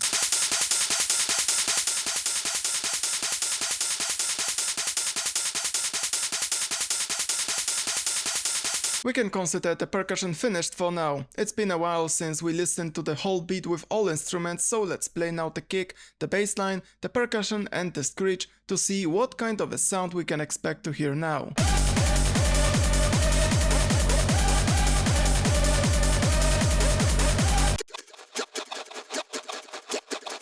We still have some sound design to do, but this specific sound will be, in my opinion, most creative. I'm going to grab these vocals, Fuck the system! and not only I will use the full phrase, but I will also make vocal chops out of them. Making vocal chops will be mostly about cutting out manually interesting pieces of this vocal and sequencing a nice pattern out of them, just like we did with the vocals and the Noise Not War full Shrans track tutorial. In my Azyr style track, this vocal chop pattern will be much simpler than what we made for the Noise Not War type of track. I cut out just a single short fragment out of the whole phrase and I played that fragment repetitively. Sometimes that fragment is shorter, sometimes a bit longer. I want to point out that sometimes the vocals you will use for your track might have a different BPMs than your project, and if you will not want to adjust the BPM of your track to make the vocals fit, you likely will want to use just warping to make Ableton synchronize the vocals to your track. Depending on the warping behavior / algorithm and the difference in BPM between the vocal sample and your project, that warping might or might not introduce to the sound weird artifacts that will degrade the vocals quality. I was lucky enough to not hear any weird stuff in the vocals when I turned on the warping with its default settings, so I didn't need to touch any settings. The raw vocals, thankfully, sound good. While the raw vocals play with its default pitch, the chops I'm using in another parts of the track are pitched up a bit. Here, the choice of keeping the warping on was subjective. From the moment you decide to use vocals to create chops, those chops can be twisted a bit and they don't need to sound 100% naturally. Vocals processing begins with an audio effect track that's very similar to the one I used for the Screech lead. The dry chain has just a single utility where I automate the volume of vocals. This is helpful for both arrangement and mixdown that I will cover in later parts of this video. The reverb chain uses the Valhalla room once again. The settings are very similar to those from previous sounds, but here there is a small extra change in the settings. I decided to increase the rhythm by using some pre-delay on the vocals. As I said earlier, the pre-delay works well if I'm using it on sounds that are short and where I have some silence between them. Vocal chops definitely meet those conditions, so let's check out the difference in rhythm.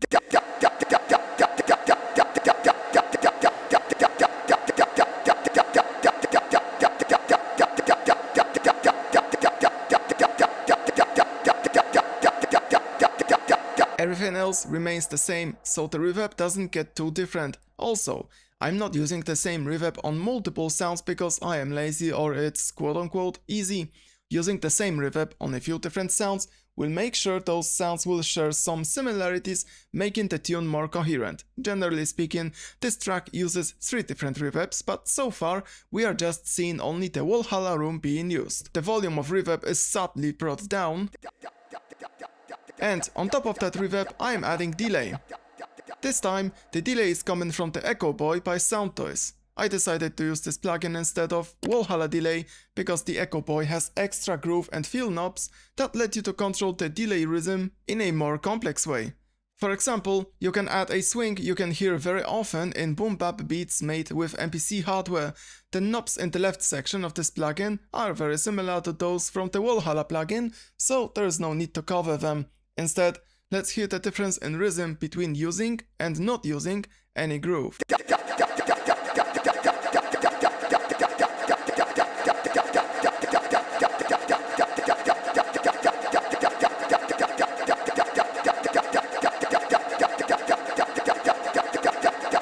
Echo Boy from Soundtoys also has a cool feature that lets me to give only the delay signal a certain character. That's the style setting I can tweak.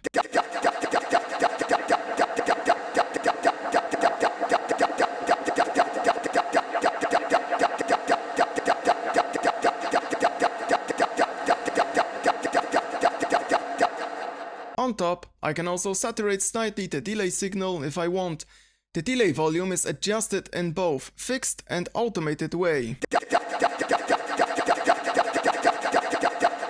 Let's bring down the volume of the whole channel too. And distort the vocals with amp. The goal here is to achieve some crisp, but it's more important to add here a lot of brightness. That's what I will achieve with clean distortion style. Selected. Despite the high gain and dry wet being high as well, the vocals won't be as distorted as you might expect.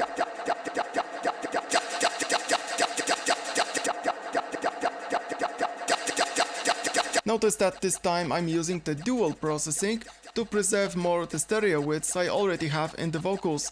That stereo width comes from, for example, the delay. After the amp, I wanted to add to the vocals more crunch. Trying to just use more amp would result in me adding just too much brightness to the vocals, so this time I have to use on top another distortion. I went with D16 Decimode 2, a cool bit crusher plugin you can substitute with Ableton's Redux. We don't need to bother ourselves here with the filter section on the right. I will just tweak both left and middle sections, starting with giving the vocals less of a preamp.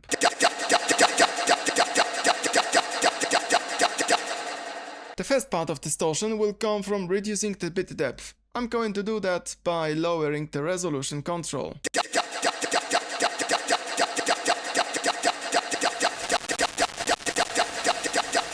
To fine-tune the sound coming from the bit reduction, I use the dithering knob.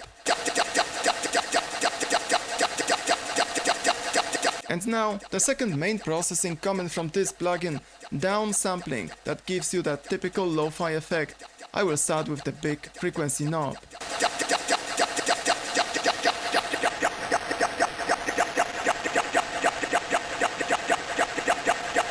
Once I use this knob, it's worth to use the jitter that can squeeze more noise into the sound.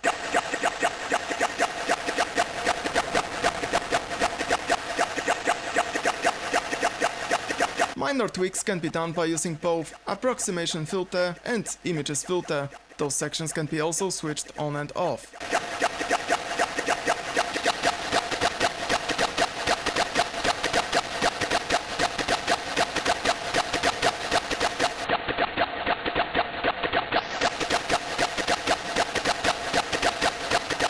Again, I have the character of the sound I like, but the effect is working too intensively, so we will blend it better by using both output volume and dry wet.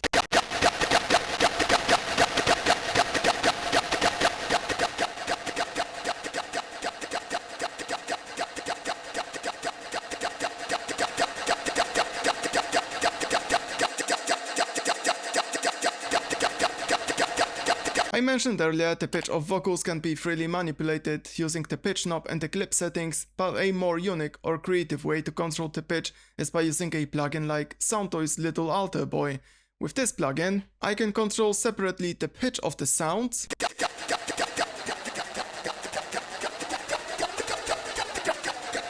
tweak the formant part of the sound, or by using the link switch, I can tweak both parts at the same time.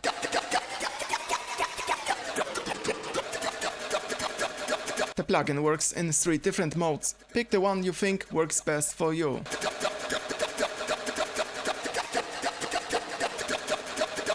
The drive knob can saturate the vocals slightly.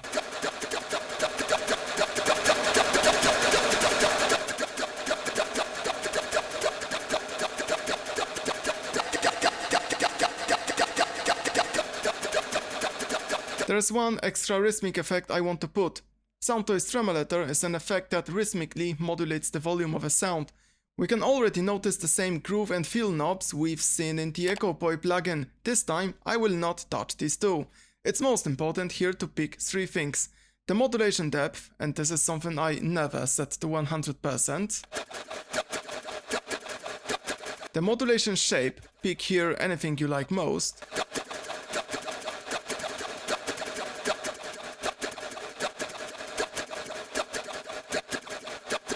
And the modulation rhythm.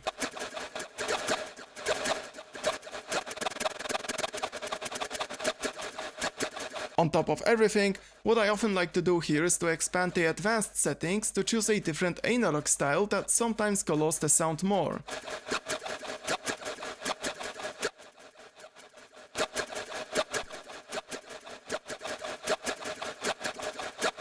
In my project, I have a second vocals channel. This channel uses the same processing and sample, but for certain automations in the arrangement to work well, I just had to duplicate my vocals channel. We will take a look at that soon.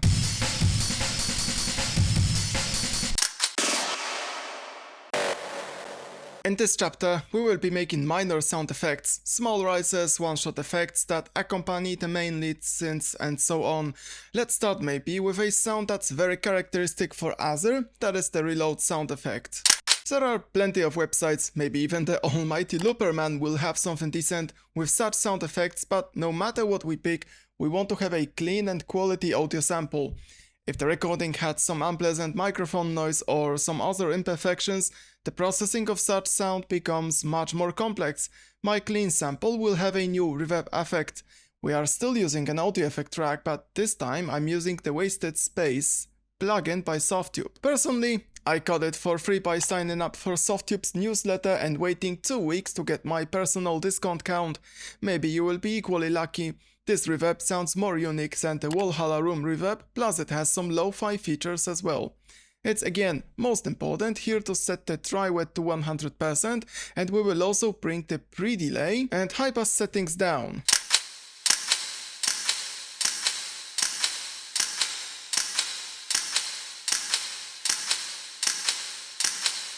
If I want this reverb to sound more original, now I can try to use the rate setting.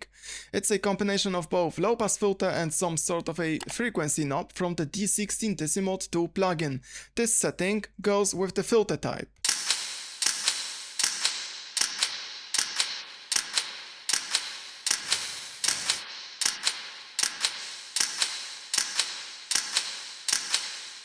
At last I will set the reverb lengths. I want the reverb to be short, 1 second will be enough.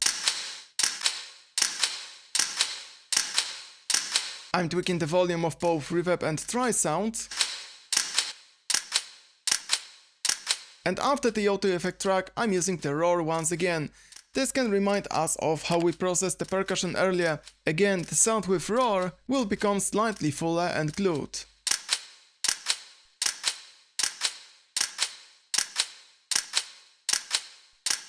I tweak now the sound volume again.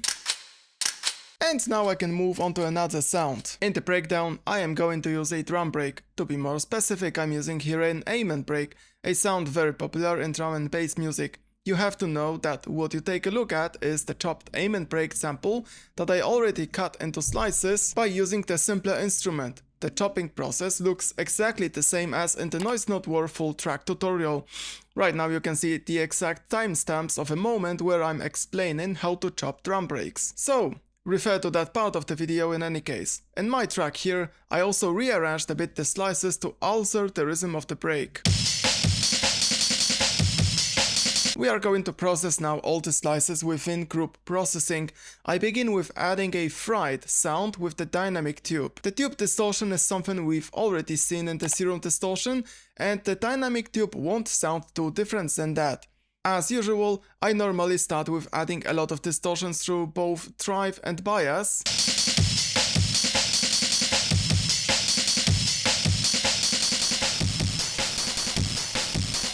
Then I check out 3 different distortion settings.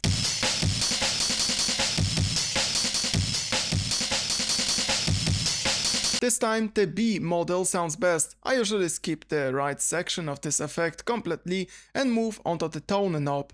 This one colors the sound after distortion. If I want a brighter sound, I turn this knob up. Turning it down will make it more dull.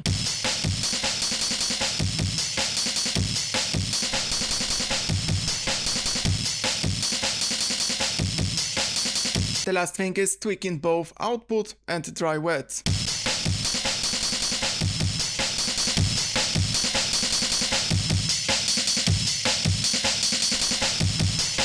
The next effect is Ableton's compressor, where I use the same parallel compression technique you've seen in the Pro C compressor earlier.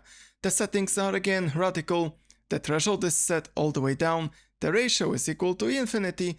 Both attack and release times are set to minimal for maximum squeeze. Minor adjustments were done by tweaking the compressor's knee, look ahead and its envelope behavior. I mixed the compressor sadly with dry wet set to 22%.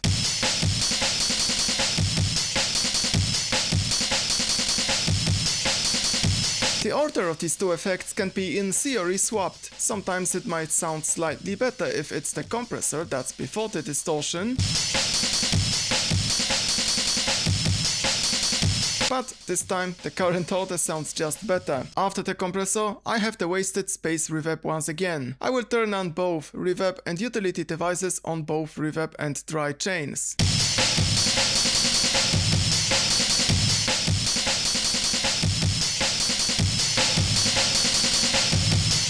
To enhance the percussion further in certain parts of the track, I'm using a clap sound that's made by, again, layering 2 different samples. The first one is pretty dull, but clicky. The second sample has some crisp that will complement the first sample well. You can see both samples are shortened. I didn't want those claps to be, for example, very wide and spacious. After balancing the volume of the clap layer and the whole clap sound right after the drum rack, this is the clap sound that plays in such a simple rhythm.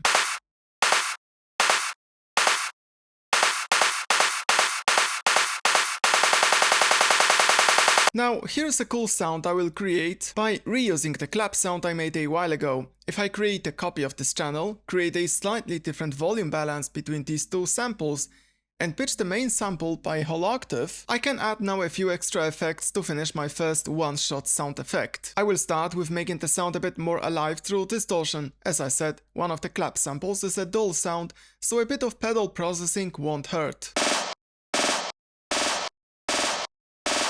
After that, I add a lot of phaser processing for more movement.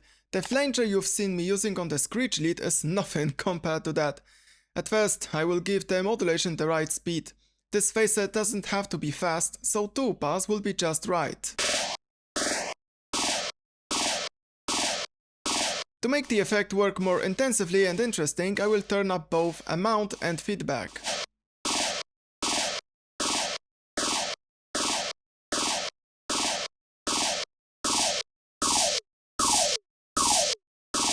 And now I can tweak finer details of the sound. The sound of the phaser is fine-tuned with these 4 controls. The more notches, the more swooshy the sound will be. but 4 notches are just right.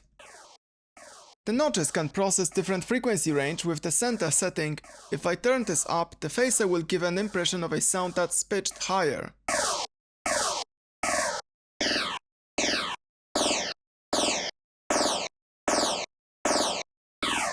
Minor tweaks can be done with both spread and blend. Tweak them however you like.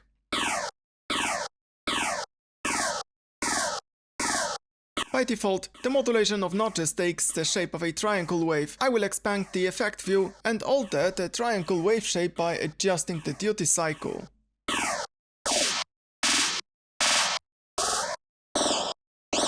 If I change the phase, left and right channels will get different modulation. That will add to the sound a lot of stereo width. I will do a few minor tweaks and adjust both output volume and dry wet.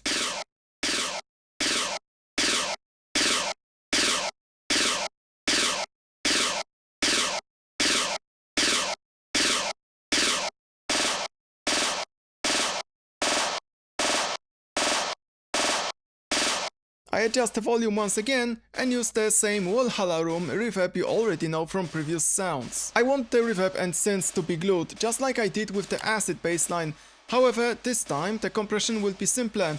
Instead of using a multiband compressor, I will use Ableton's glue compressor that sometimes colors the sound in a pleasant way. Despite the coloring, the main purpose of the compressor here is to push the reverb to the front once claps stop playing. This is just another form of gluing. The workflow will be similar as in case of using the BX Opto by Brainworks. I start with using a lot of threshold, so there is at least 10 decibels of gain reduction.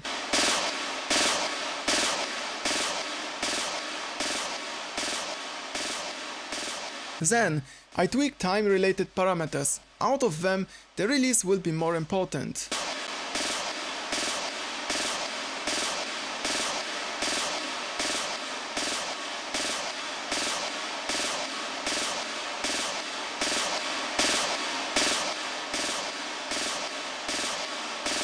These two knobs I tweaked are doing the same job as the speed knob in the BX Opto compressor.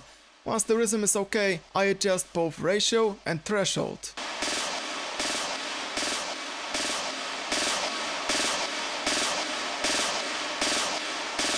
And adjust both makeup, so the output gain and the dry wet.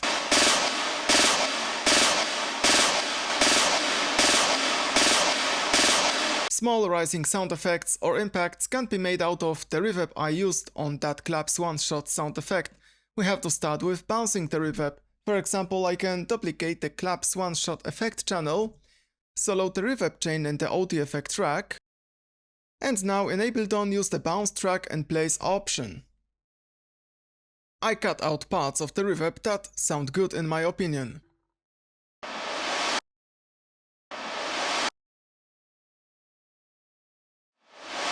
The last sound my project needs is another one-shot sound effect. This time I will make it in Serum synthesizer. Usually I try to use for such one-shots a single oscillator to which I add reverb or maybe some extra distortion on top. Here I like the sound of the SSQ wavetable from the digital category. Again, to make sure the sound will be identical every time I play it, I turn down the phase randomization.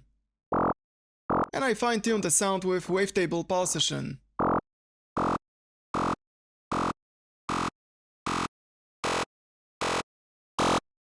I want the sound to be sharp, that's why I won't use here any unison detune, but to alter the sound character more, I will use some warping.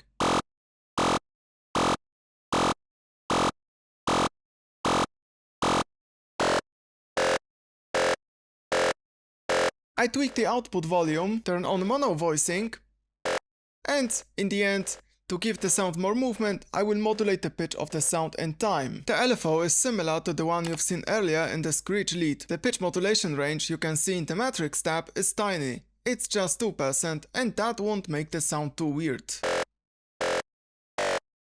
This one shot uses yet another reverb in the audio effect track, the Sound Toys Little Plate. I picked this reverb because of its rich yet dull sound I wouldn't get from either Valhalla Room or Wasted Space from Softtube. Usually such sounds get from me anything between 4 to 6 seconds of reverb, and that seems to fill the beat enough. Later, I also tweak volume levels of both reverb and the dry sound. For extra crunch for both dry and reverb sounds, I am using again the Decimode 2 after the auto effect track. In case of that sound, the downsampling section is enough. I'm not reducing here the bit depth for an extra noise.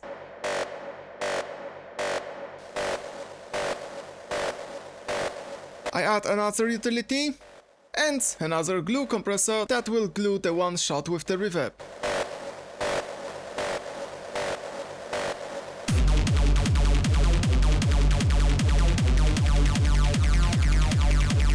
The beginning of a typical Azyr track, though this is something that will apply to most hard techno tracks in that style, will just play the full kick and rolling bassline combination.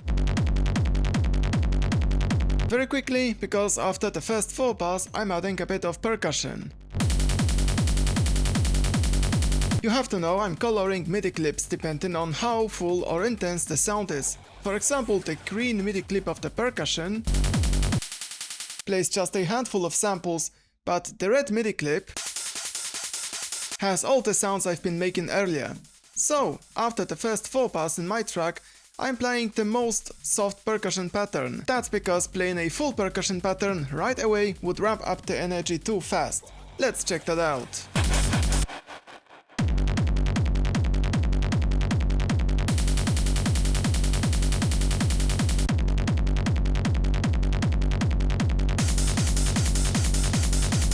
Typically, every 8 bars for example, you will want to arrange a very short moment in a track with risers or one-shot effects.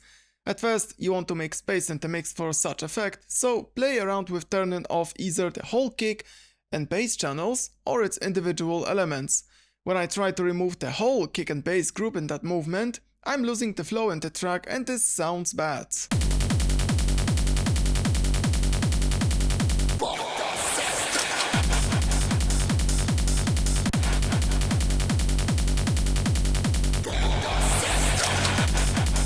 What do I do instead is I play in that moment the rolling bassline only.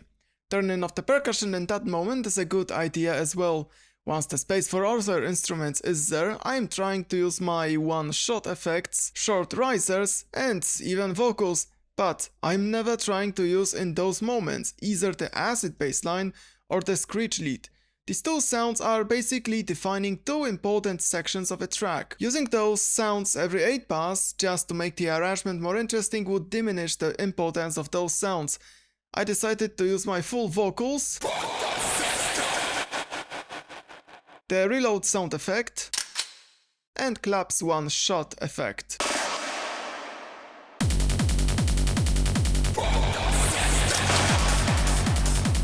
Making such a short, let's call it bridge, always lets me introduce more sounds in the next section easily. This time I used that short bridge to introduce the second percussion MIDI clip that has a few more sounds. I will already cover some of the automations I did throughout the track.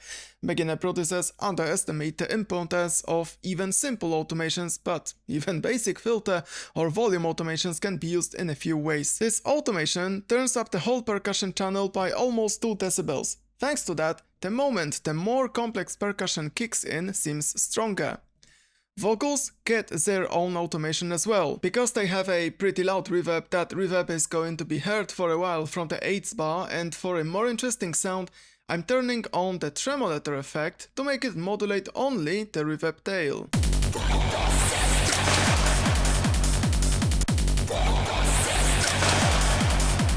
From bars 8 to 16, I play just the kick, the bassline and the percussion with vocals kicking in from time to time. Sometimes I might or I might not modulate the reverb with the tremolator. From the 16th bar I already start to introduce the screech, so making the first breakdown and drop is easier. It begins with another small bridge where I stop playing the kick for a short while. Instead of using the same one shots again and again, I use now a small riser made out of reversed reverb.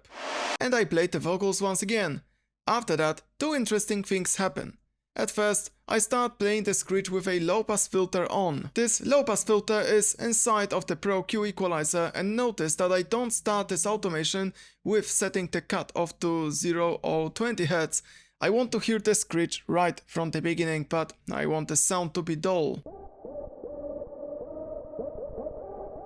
The second interesting thing is that I play vocal chops with the tremolator on. And now I can explain why I have the same vocal sample on two different channels. The first channel plays the full vocal phrase before I add the screech. Those vocals have reverb that I want to be fully hearable without any tremolator modulation. But right after these vocals, I add the screech and I want to play vocal chops with the tremolator modulation. If I kept playing that full phrase and chops playing on a single channel, the reverb from the full phrase would be modulated by tremolator the moment where I add vocal chops to the beat. I wanted to avoid that, so it was necessary for me to split vocals into two channels, both sounds that I've just added, so the vocals and screech will evolve in time and become more full.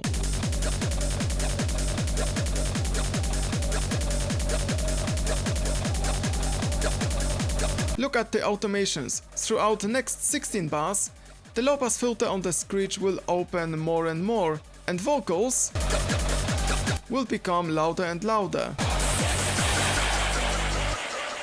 And later, right before the first breakdown, I'm adding extra modulations on the delay that will make the delay both louder and more intense.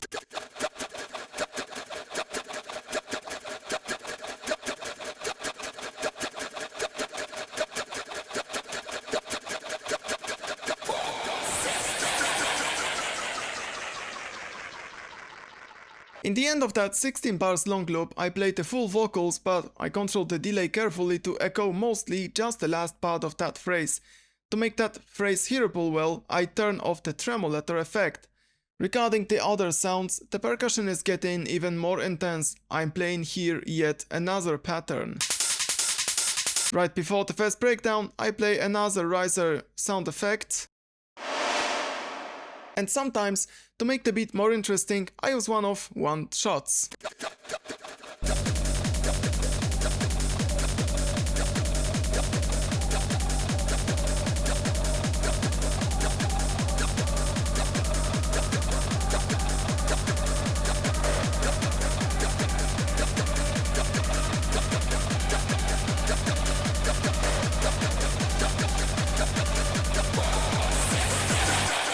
Now, to make the first breakdown interesting right from the beginning, I play more with vocals.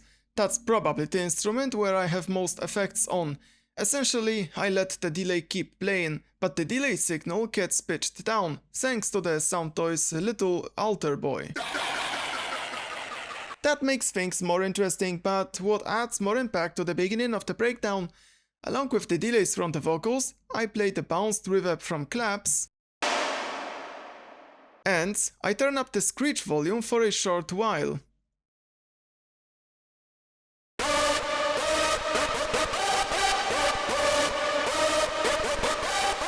I add in the first breakdown a new sound, the Reese bass that is used very often as a breakdown filler. The breakdown has no kick or bassline for two reasons. The first one is that if I try to play the kick or rolling bassline along with the Reese one, those two sounds would clash too much, not giving a solid sound.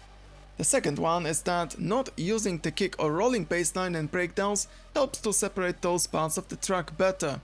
The same thing can be said about the percussion, so in case of the percussion we don't have to be that strict. So I can let the Reese play throughout the whole breakdown with literally no problems. The first 8 bars of the breakdown have to introduce and show what does the screech sound like. That's why not so many things happen in the beginning. But from the middle, I add a few sounds to make the breakdown more interesting and also to build tension towards the drop. I start with vocal chops that this time have only the delay volume increased by the end to make the delay itself act almost as a riser sound effect.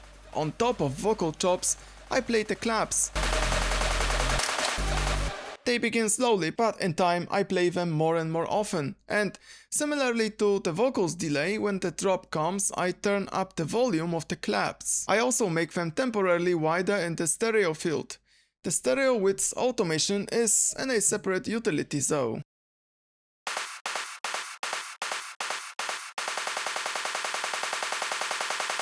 Again, these automations are here to build extra tension. What's very typical for Azyr is to add the reload sound effect right before the drop. I made sure to not forget that. To complement that sound effect, I'm adding the reversed reverb from claps. Notice two things that will happen later when I show you the second drop. The first thing is that I control the volume of some of the sounds right before the drop.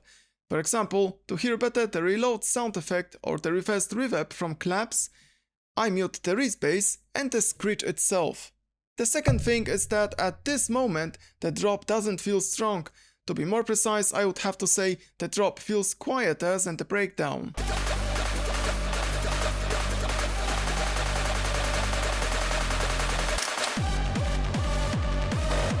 This suggests heavily the problem is mostly with volume levels, and careful volume balancing would be one way to fix that and make the drop sound more alright. That careful volume adjustment will be done during the mixdown, so at this moment, just trust the process. The first drop shows the Screech in action, so we played that sound along with the kick and bass line with no percussion. Speaking of the kick and bass line, we might already turn up the volume of the kick and bass group, because it feels like that sound is too far away. Do not make anything come into the way of the kick and Screech. I am muting every other sound that could spill into the main drop, potentially covering the Screech or kick for a short second. For example, the Reese bass is the sound that, thanks to that automation, won't be hearable at all in the beginning of the first drop. The same goes for vocals. Without that automation, the delay would be hearable in the first main drop, and I want to avoid that. Let's bring that automation back. The same thing goes for the reload sound effect, even though that sound has just a tiny reverb. For safety, claps are muted as well. Let's take another look at the Screech, where the volume automation is used. To make the drop stronger, the Screech in the main part of the track is around 2 decibels louder than in the breakdown. Okay, we played the beat, and this section of the track is where I will start adding one-shot sound effects with their own rhythm to make things more interesting. Because I have a few different sounds, I can keep adding them one by one every 4 or 8 bars. Do you remember what I said when explaining the arrangement of the first part of the track? Those very short bridges, where I play for example a full vocal phrase, are very helpful because they easily let me introduce more and more sounds into a track in a natural way. In this section of the track, both things go hand in hand. It takes whole 16 bars to add a second one-shot sound effect made out of claps. This creates a nice call and response rhythm where both one-shots take turns instead of just playing together at the same time.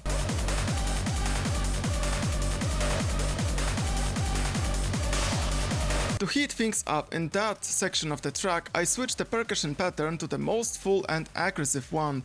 I also add the Reese bass.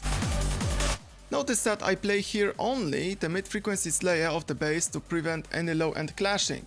Also, the volume of the bass changes in time. This automation will make sure the Reese bass won't kick in too hard. The beat with new sounds keeps playing on until the main breakdown. Right before that main breakdown, a similar thing happens to what we did before the first breakdown. We have here a tiny bridge with full phrase vocals playing that have their delays slowly fading out in the beginning of the breakdown.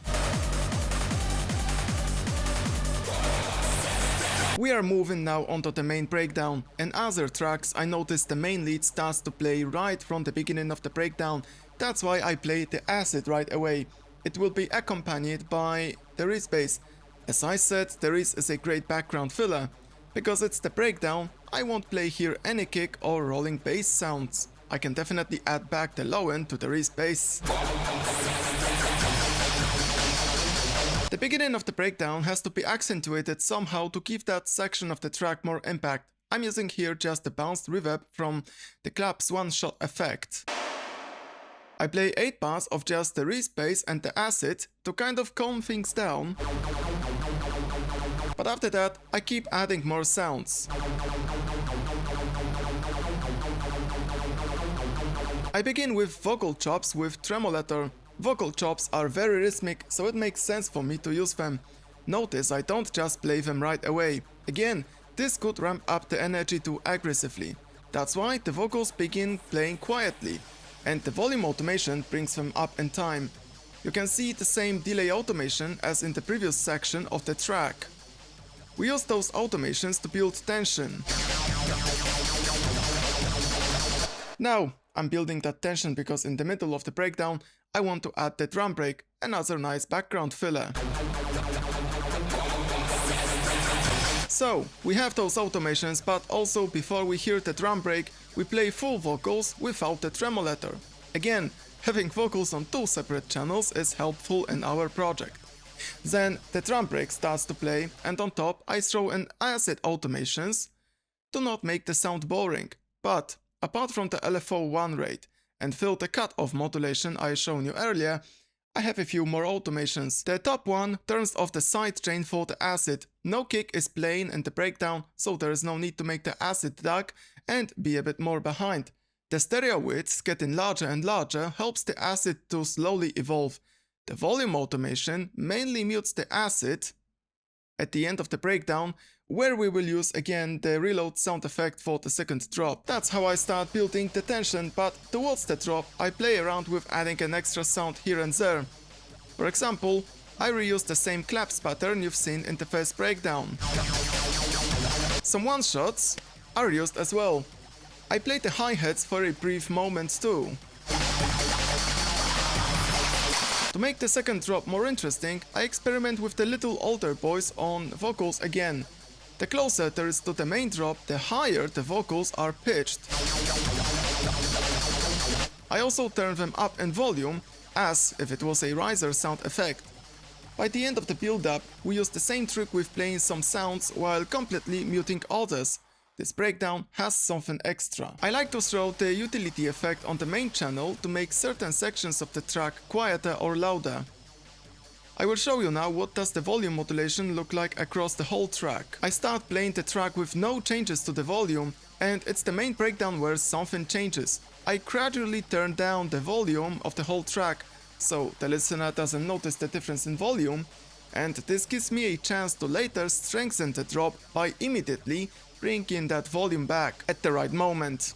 This time, the main breakdown can be even 2 decibels quieter than the first main part of the track.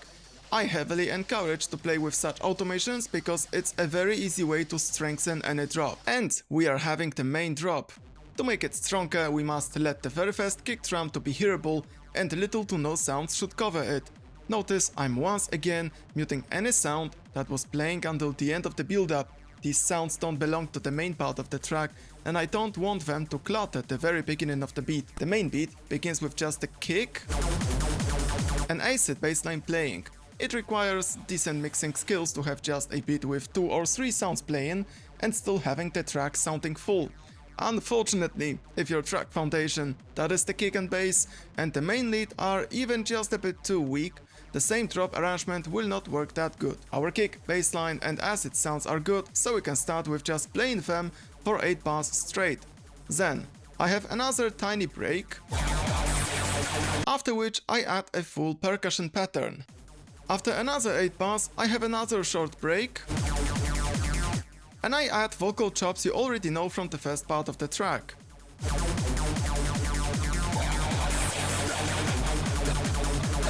I want to point out that once I add these vocal chops, the acid bassline keeps playing without LFO and filter automations. I feel like with them, there would be too much going on in the track. Besides, such an arrangement gives us more variety, which is a good thing. This most exciting part of the track is going to be short. The whole main part of the track will be just 32 bars long, so I have to start building some tension for another section of the track that will be calmer. Because here I play vocal chops, I will once again make use of the delay automations you already know. And this will be combined with another short bridge before I play another section of the track.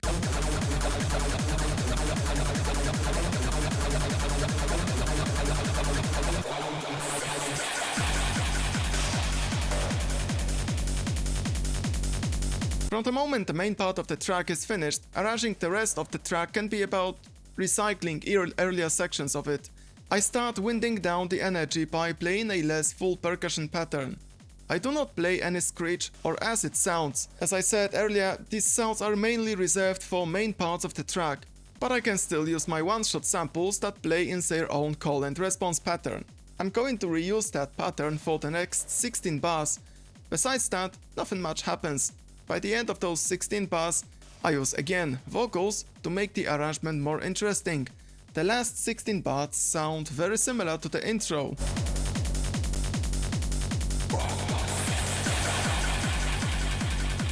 We have just the kick, the bass line, the simplest percussion pattern that disappears 8 bars before the whole track ends. There's no more sophisticated outro. After 4 minutes and 30 seconds, the track comes to an end and it stops playing immediately, and that's it.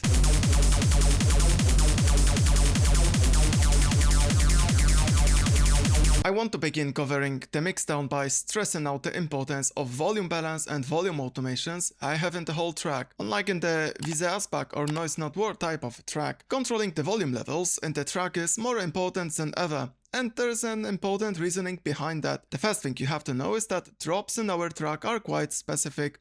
There are no fake drops or hardstyle kicks being thrown here and there to ramp up the energy and build tension. Our main beat also isn't made out of extremely distorted kicks and screeches, so we can't even use the element of surprise, that is, trying to play a calm breakdown just to drop hard sounds afterwards, which would be extremely easy. Our drops mainly make use of the fact that some sounds are muted in proper moments, and on top of that, as I said earlier, we must not let the main drop be quieter than the breakdown. This is the reason why we've been using automation like the one here on the Screech lead volume. We must capitalize and try our best to arrange good drops with volume balance. In the project, I left a few volume controls off, so maybe I will turn them on now to fine-tune the volume levels, starting with the utility on the kick sound alone. Here, one of the utilities is just to automate the volume of percussion in time. The Reese bass has its own automation as well. There are a few extra utilities here and there like that, so let's just turn them on and move on with the explanation. Okay, and now the second reason for why some sounds have different volume and time is that depending on how many sounds are playing in a certain moment of the track, some synths or one-shots might need to be quieter or louder to make them hearable well in the mix. An example of that can be the one-shot I made out of claps. In the main part of the track where the kick and screech is playing, the claps have no volume adjustments to make them hearable. But in the main breakdown where the drum break and acid start to play, the same one shot must be around 2 decibels louder. To sum up that part of the mixdown, while you want to adjust the volume levels as good as you can, sometimes a volume of an instrument can change in time. Volume automation can be used to either make a certain part of the track stronger or to make sure the same sound is still hearable when different sounds surround it. With that said, let me show you how did I refine the kick and bass sounds. I mentioned earlier that this is our track foundation, because we did add earlier a lot of distortion to glue all the elements. When the kick and bass already sound full, usually the next step is to sculpt the frequency range with an equalizer. I begin subtly with the C echo by Sound Toys acting as both low and high shelf filters. I shift the frequency balance so the kick and bass get more weight.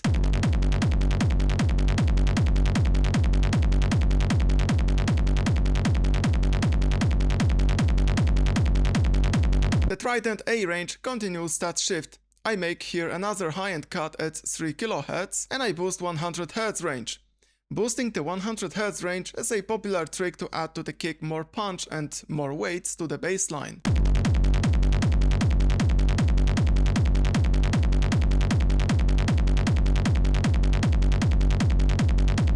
And now, while these two previous equalizers were controlling the balance, the real sound shaping begins with the Pro Q equalizer. Our kick and bass sounds need to sound more warm and less bright. That's what I've been hearing in other tracks. The rolling bassline sound and the kick aren't supposed, at least in case of his tracks, to have a lot of brightness. Using a high shelf filter in Pro Q lets me to cut the high end much more precisely than in previous plugins.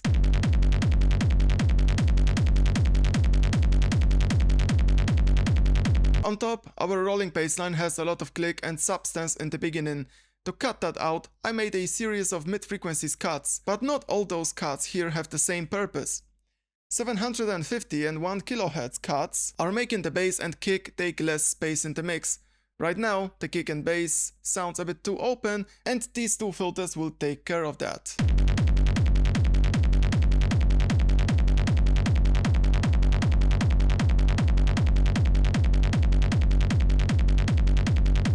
These two filters on the left will cut any mud and unnecessary weights from the kick and bass. There is always a balance to keep between how fat and how clean you want your kick and bass to be. That's something you control by equalizing the frequency range from roughly 120 to 300 Hz.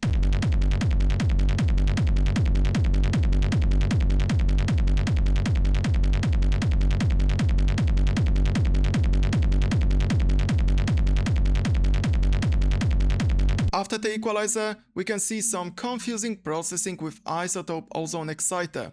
This is a multiband distortion effect that we will use to distort only the high end a bit. And the most confusing question is going to be, why am I exciting the high end if a while ago I cut it with an equalizer? The first thing you have to know is that these two effects are not working on the same range of frequencies. The high shelf filter in the equalizer treats the frequency range from around 3.5K and above, while the exciter works with the frequencies from 1.8 kHz and above. The second thing you have to know is that equalizer and distortion are two completely different effects. An equalizer can only turn up or down some parts of the sound, while distortion can generate new frequencies. The problem with the quote-unquote old high-end I had in my kick and bass was that it sounded very buzzing and thin. Let's listen to that again by turning on and off that high shelf filter.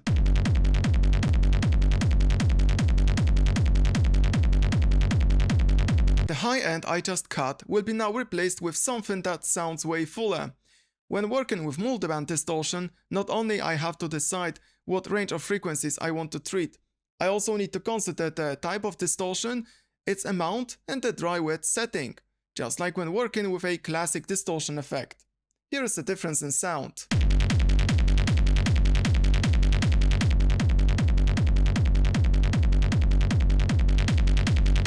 Notice that the exciter works only on the high end without touching the mid or low range. That's why this effect here is superior to normal distortion. If I decided to treat the whole sound, it would become too muddy and bloated.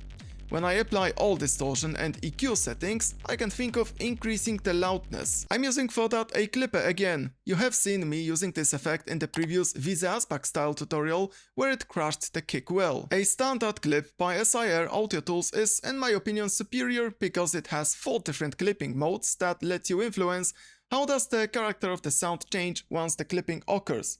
Here's how it works. At first, I use a lot of clip fader and soft clip saturator to create a significant amount of audible distortion. Right now, the loudness is not my priority.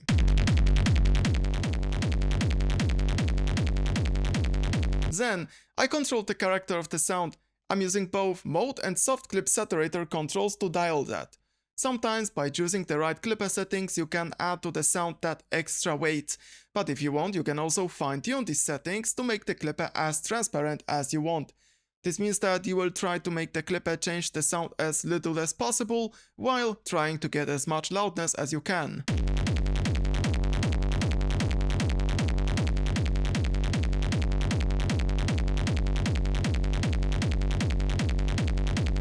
The clipping style is set and now I can control the oversampling. It's going to change the sound very little and it's not written in stone, you always need the highest oversampling value for maximum quality. Choose a setting that feels best. The last fader is the clip one. Now you can use that to tell the track loudness. More or less, adjusting the amount of clipping is about trying to get as much loudness while keeping the sound as unchanged as possible. You might need to sacrifice just a bit of the kick transient or add a tiny bit of extra distortion, but sometimes these side effects don't have to harm your mix that much.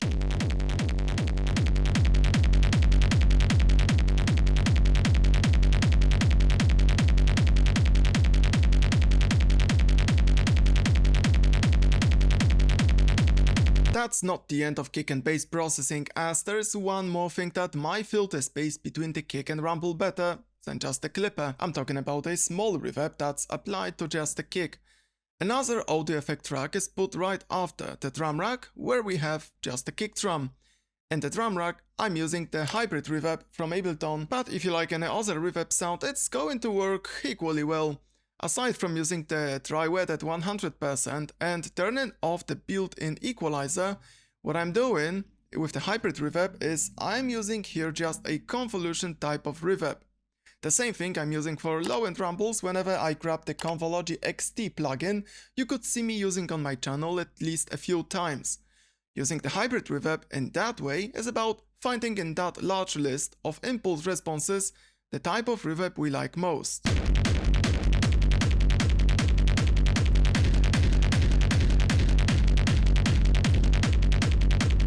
Then, we can tweak the impulse response with both attack and size.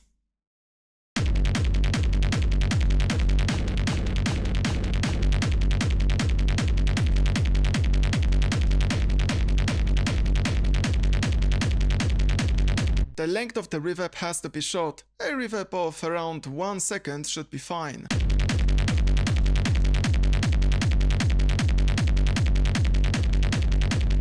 Additionally, play with the pre-delay. By shifting a bit the reverb in time, you might keep the clean sound of the kick transient while adding more body to it.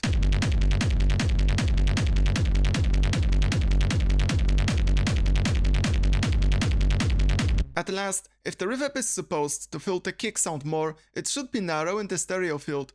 By keeping the reverb almost in mono, we will make sure the kick stays punchy and in the center.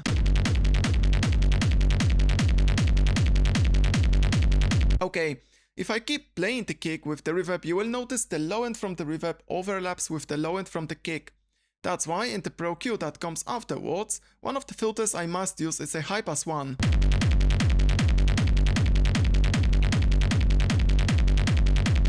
This removes a lot of the frequency content, but also to avoid the kick from getting too bright, I will use a low pass filter to cut higher frequencies.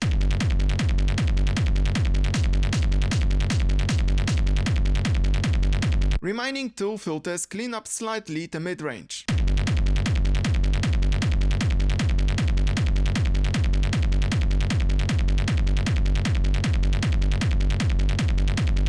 You can notice the reverb we just added got much more empty, and that's okay, because we want the reverb to be barely hearable. On top of such equalization, I'm using the LFO tool to shorten the reverb.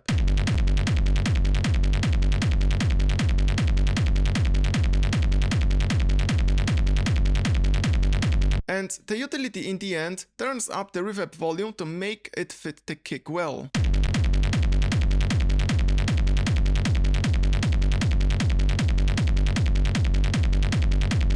Remaining kick processing will be subtle, because we already did a lot of work in the kick and bass group processing. I tweaked the volume a bit, and these two equalizers will fine-tune the kick's click.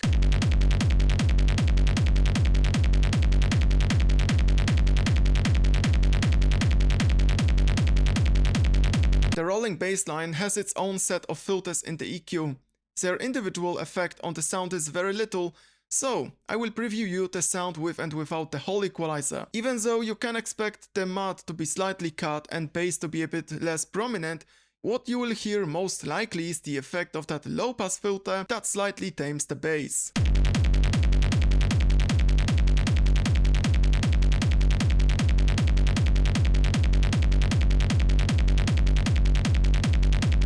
Now, the bassline will get special treatment that will make it seem much bigger. I'm talking about the ozone imager.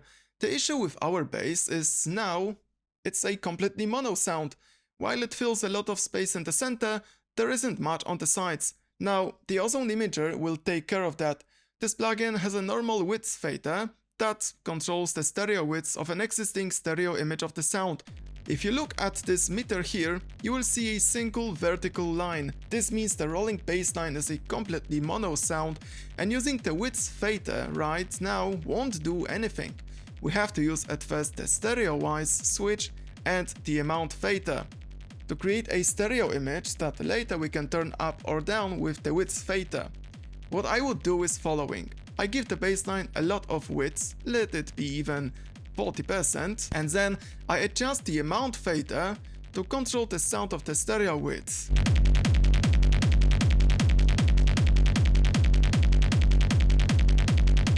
Once you like the width you just created, use the width fader to fine-tune the width of the bassline.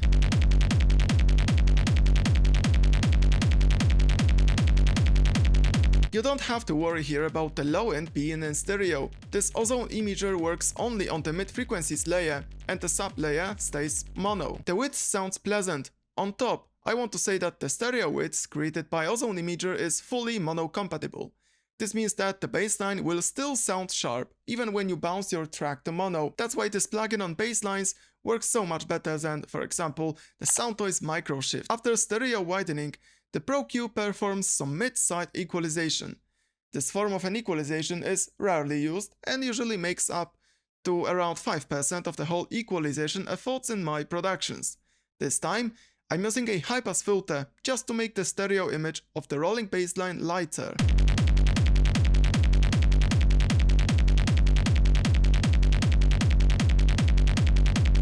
If you want to learn more about mid-side equalization, here's a cool article I wrote for my website. The sub-bass channel didn't need any extra processing, so right now, here's a full, completely finished kick and bass group. Percussion processing can begin with group processing, where all hi-hats are treated at once with certain effects. At first, we can add a tiny bit of sidechain compression, so the kick has an easier time cutting through the mix.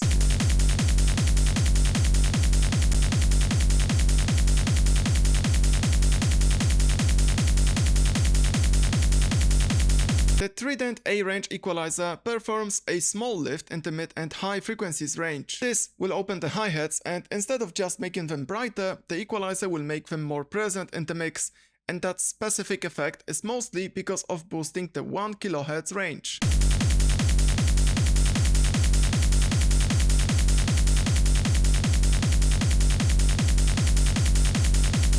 After that, Pro Q4 again does a precise job. We are making sure there's absolutely no low end in the percussion here. We shouldn't expect from that specific high-pass filter a large difference in sound.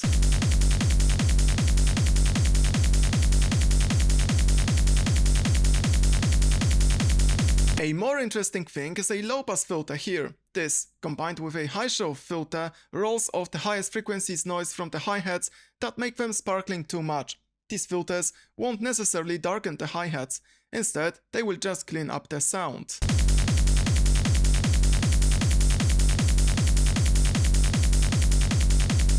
There are some resonances in the hi-hats too. The frequency area I tend to cut most often is 2 kHz to remove a lower pitched hiss from the sound. Depending on the hi-hats used, that specific harshness can be a bit lower or higher than 2 kHz. To clean up the percussion, I'm using here 3 different filters.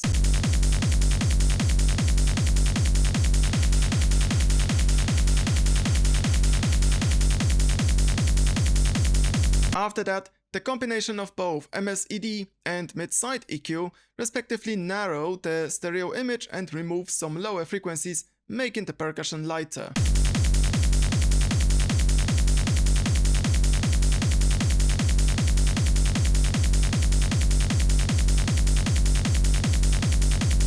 After taking care of group processing, I can also equalize individual hi-hats if I find among them some tiny resonances. But most of the times, if I need to equalize any single hi-hat, it's going to be just one filter. So individual hi-hats equalization brings a very tiny influence over the sound.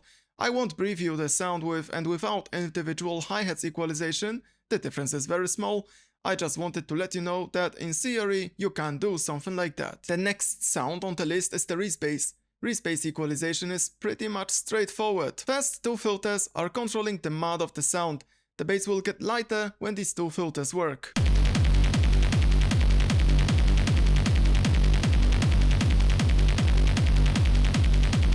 Reese bass lines will mostly shine in the high frequencies range, so often you want to make some cuts in the mid frequencies. This frequency range is not the most important for Reese basslines in my opinion, so making cuts here will give other instruments more space.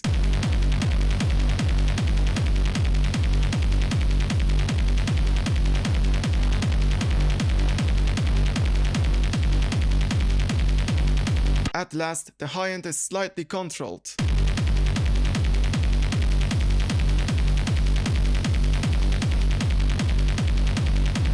After that, I apply stereo image processing. The Reese bass will often play on top of important lead sounds, that is the Screech or Azyr bassline. It will be more important to give those leads stereo widths. That's why I will let the bassline be more in mono. Because this beat is not as crowded as in, for example, the Noise Not War style track, the Reese bass will be still hearable even if it's that narrow.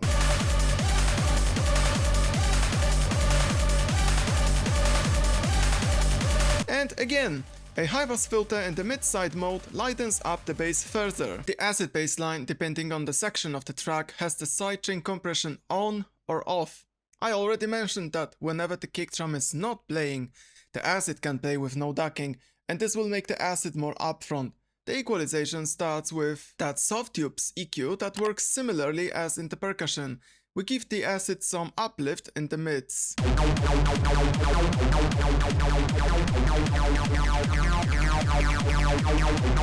Then I brighten up the sound with multiband distortion.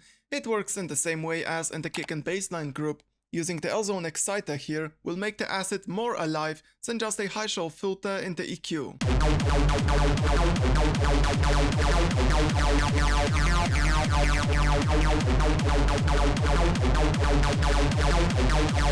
After that, we have another equalizer that might be doing a bit too much if we just take a look at the EQ curve. Let's start with the 13 kHz cut that will remove the highest sizzle from the sound to clean it up.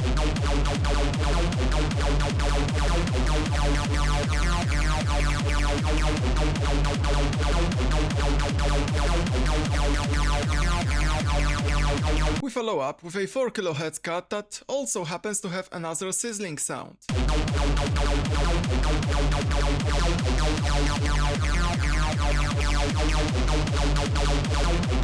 Out of the remaining filters, the most important ones would be the high-pass filter that cuts any low ends,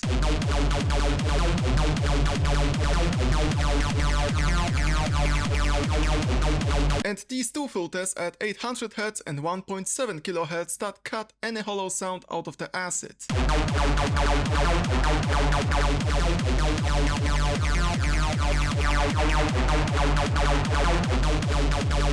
There is a lot of equalization here, that's why if I want a more fair comparison between the Azyr with and without the Pro Q4 extra output gain to compensate for the volume difference after making so many cuts, I will turn on and off the whole equalizer.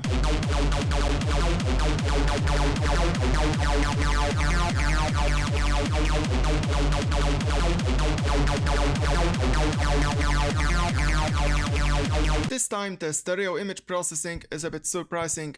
We add some widths, that is okay because the Azyr here is our most important sound, but there is now a low pass filter in the mid-side equalization just to clean up the Azyr.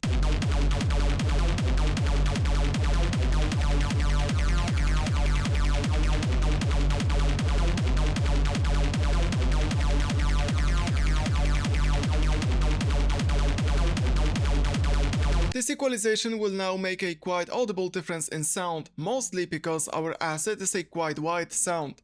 You did see a few minutes ago that it is possible to equalize individual hi-hats. Now I also want to let you know you can equalize the reverb sound alone. And again, that's mostly because of the audio effect track used. The Azyr reverb equalization in the Pro Q looks like this. Mostly, you will want to filter out or control any low and high frequencies to, for example, not make the reverb stand out from the rest of the sound. And here is the difference in sound.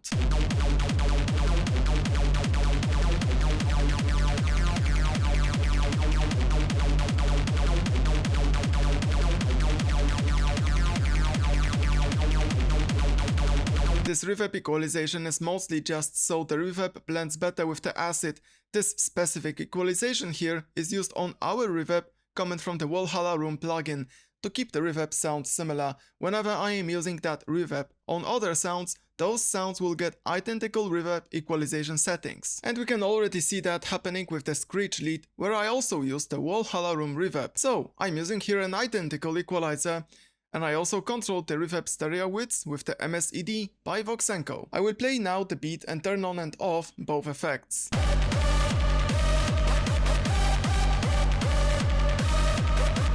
Again, you can hear the reverb blending into the sound better. I can also control the delay sound. The delay processing is simpler, and I didn't think there is a need to equalize this delay. So here the MSED plugin is going to be enough. The dry sound also has the MSED and a little bit of mid-side equalization that will also clean up the screech a bit by making the gentle high-end roll off.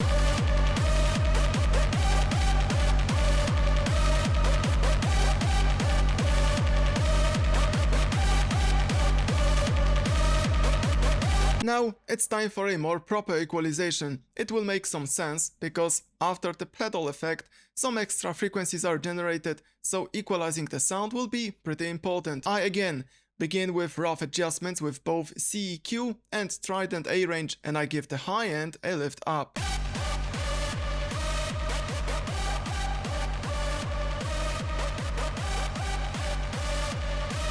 The Pro Q afterwards is processing the sound similarly as the Acid bassline, and here is the comparison of equalization curves of the Acid and Screech. I will play the Screech now and turn on and off the whole equalizer.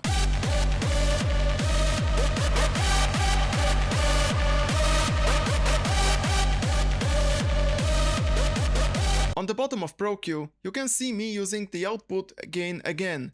In the end, we have the usual MSED and mid-side EQ combination.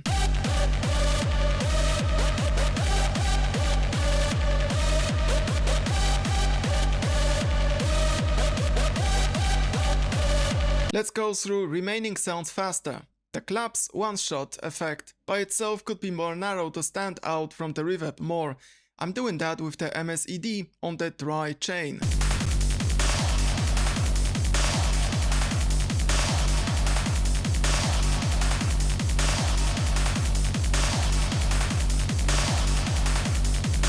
The reverb used here is again the Valhalla room, so you already know what processing this reverb will get. After the glue compressor, both CEQ and Trident A range give the sound a bit of brightness.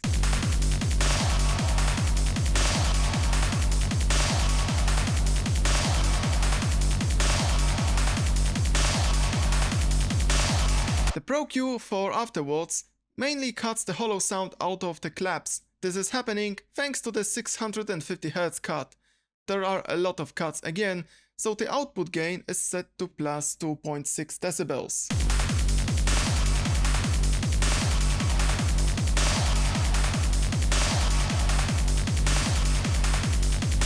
Small riser sound effects, because they are made just out of bounced reverb, have some of the effects copied straight from the clap's one-shot sample. I want to point out that even though the bounced reverb sample is the same, I control its stereo widths multiple times to make that reverb sometimes more or sometimes less upfront in the whole mix.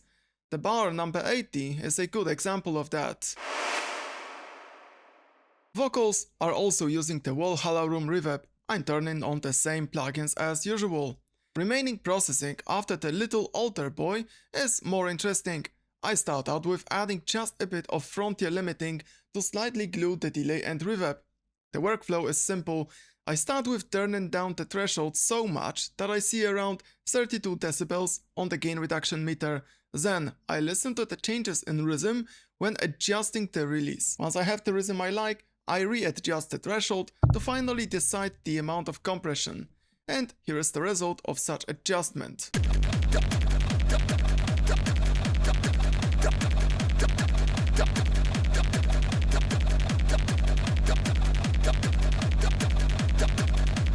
After the frontier, I use LFO tool for sidechaining. Its intensity is similar to the amount of pumping you could hear in the percussion.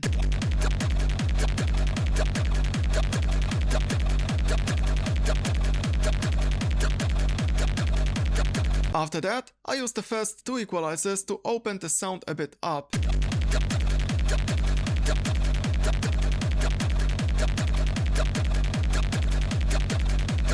To remove the hollow sound are done by Pro Q4.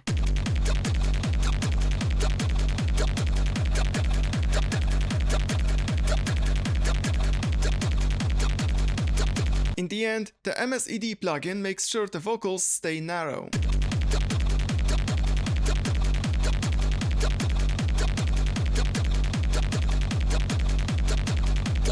The second vocal channel gets the exact same processing.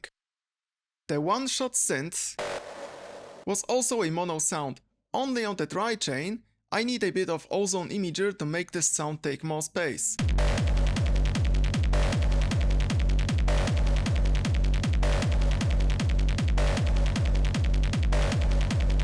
The reverb comes this time from the little plate by Sound Toys. As you remember, this reverb was a dull sound right off the bat, so in the reverb EQ, I didn't find a need to do anything with high frequencies. On the other hand, this reverb was given a lot of mid-range hollowness that I cut right now.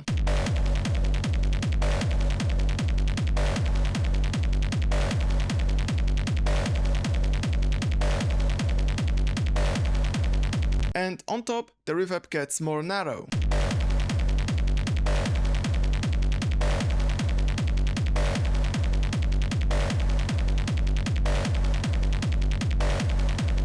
Most of the equalization afterwards is focusing on just brightening the sound. I'm doing that by, again, high-end boosts in both C EQ and Trident A range, and by making more mid-frequencies cuts in the Pro Q.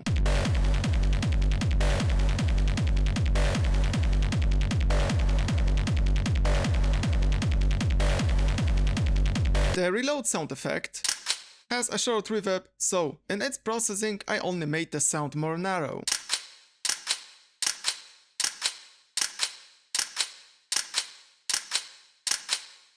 The sound itself is already bright and quite clicky. The equalization here focuses mostly on adding extra mid-range so the sound doesn't feel empty.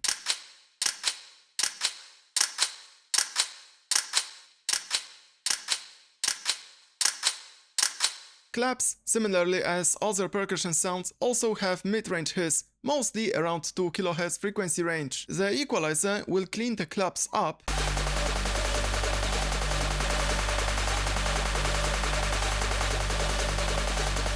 and after that, the MSED will make the claps just a bit more narrow.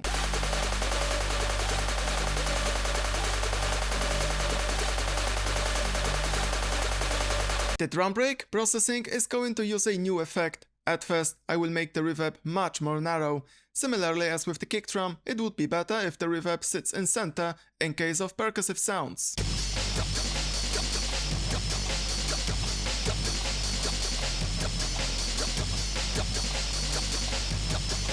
After that, a sophisticated compressor kicks in. The Dromer S73 by Softtube is a simpler version of the Dromer 1973 multiband compressor. Most often, I use here Azyr, the clarity or gentle compression setting that will already push the brightness of a sound and glue it slightly, even with the air switch off. I fine-tuned the amount of compression, as you see on the gain reduction meter when I play the break.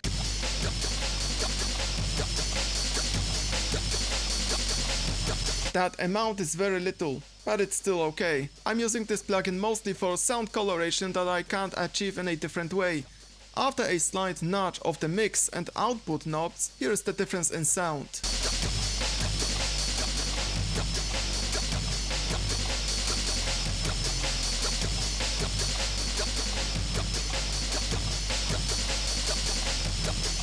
We need to shift the tonal balance in the break. Right now the break is very thin in sound, so before fine adjustments, these both equalizers will add a lot of weight to the sound.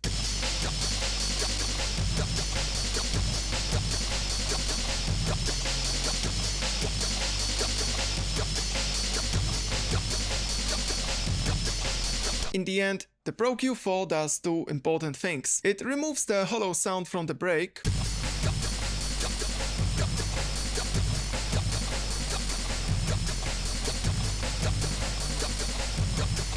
and cleans up the high-end range from weird fuzzing sounds.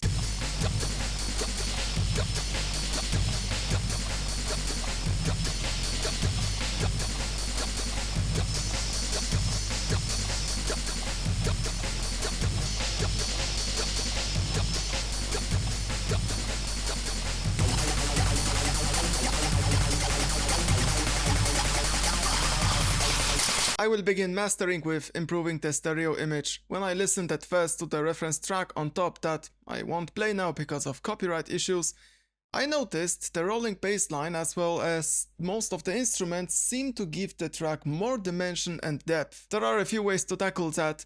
I will show at first what didn't work well. Mid-side equalization. While being the easy solution for opening up the mix on sides, doesn't give that sustained feeling of brightness and space added. I can add even 4 decibels of gain with this high show filter, but it won't make the mix that exciting.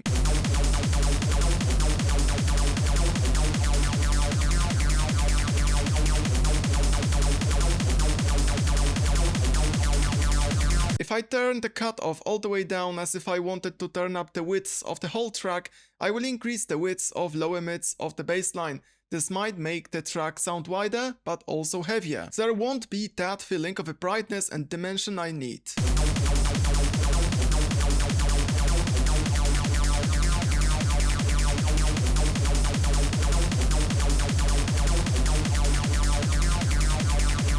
This problem is similar to what we've been experiencing when we processed the rolling bassline in the mix. At the end, a multiband distortion worked better than just an equalizer. So, the first step during the mastering is to apply something similar to the whole mix. This is, again, the ozone exciter that I set up to work on mid and high frequencies. By treating only those frequencies, the mix will open up easily without adding any weights or mud. Because my goal was to mostly open the mix, I apply more of excitement on the side than on the mid part of the mix. The amount faders are set very low. When using the same exciter in the mix, we've been riding those faders all the way up. Now they are set very low, but it's enough to make a good impact on the mix.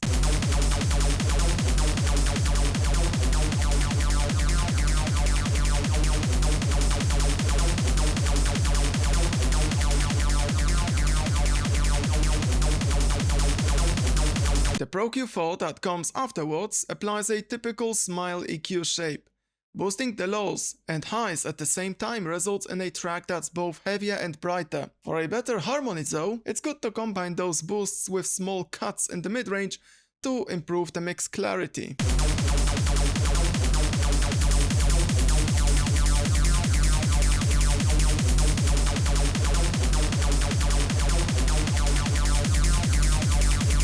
Notice that nowhere I am adding more than 3 decibels. Any changes to the track during mastering are intense. If I needed to put here, for example, 6 decibels of a boost or cut anywhere, it likely would mean that I messed something up during the track mixing. Mastering shouldn't be about fixing specific problems in the track if you can easily access the mix project to improve certain sounds.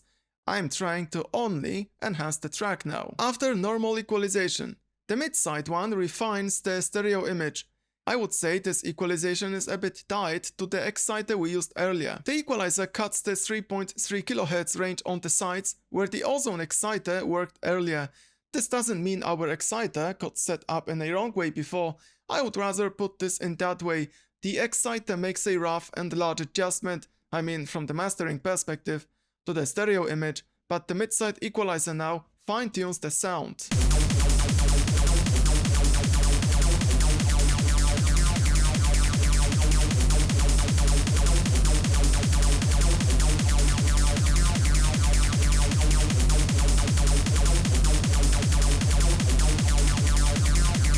To further amplify the stereo image, this will also benefit the track loudness a bit. I'm using the MSED plugin just to turn up the width slightly.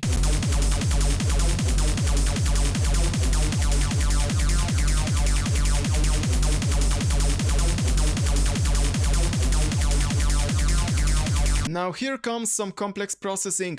The problem I found is that in the most exciting part of the track, where percussion and acid plays, the high end started to sound too blurry, as if there wasn't enough transients and dynamics in the sound.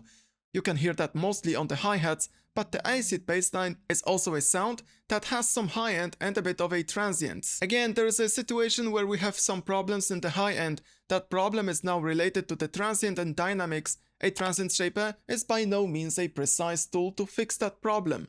This time, I'm using a multiband compressor. If I use a multiband compressor straight out of the box and turn the effect on and off, you will hear a negative difference in the low end.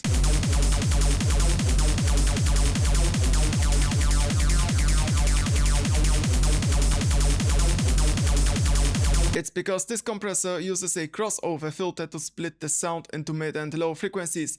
This adds some serious phase shift to the sound that damages the low end. But if I disable the low end filter, I will only split the sound somewhere in the mids. That sounds much safer and won't change the low end. So I decided to apply compression only to that part of the track. Now what's happening in this top compressor is that I'm using downward compression with a compression ratio smaller than 1. This compressor acts now as an expander. It's going to increase the dynamic range instead of reducing it. But this basically won't have any influence over the whole track loudness. That's because the dynamics of the mid or high frequencies range is a completely different thing than the dynamic range of the whole track. So this expander is supposed to add just a bit of extra click to the high frequencies. To catch the transients, the attack is set to minimum, but the release is set to control the expander rhythm. Now look at the amount of compression. At most, we are adding 2 decibels to the high end. That's quite low considering that this is the maximum amount of a negative gain reduction applied. Furthermore, I reduced the expander intensity by turning the amount knob down. This acts like a dry wet setting for the multiband dynamics effect. Let's listen to the difference in sound.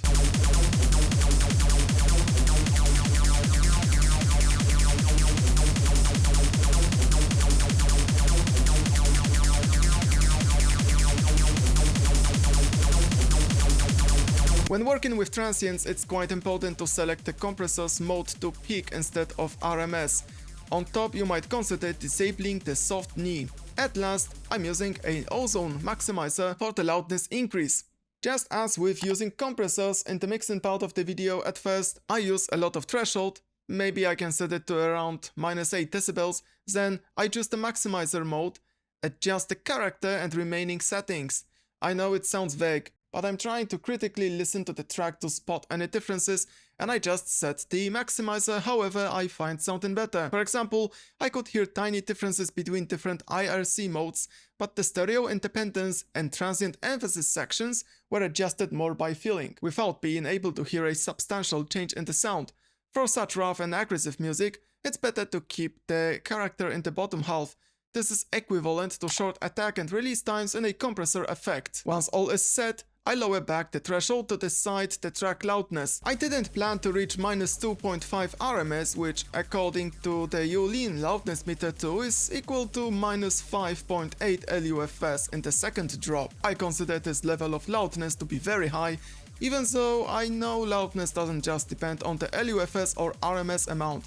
I also have to consider that this is not industrial techno, where some imperfections added by either clipper or limiter or maximizer can be quote-unquote hidden and covered by enormous amounts of distortion. I believe the track could be pushed a bit louder, but I never force myself to do that. When the mix sounds great, loudness in that moment's come naturally. And you feel like you are fighting the maximizer or a limiter plugin, probably the mix needs to be refined. I will use for a second the gain match switch.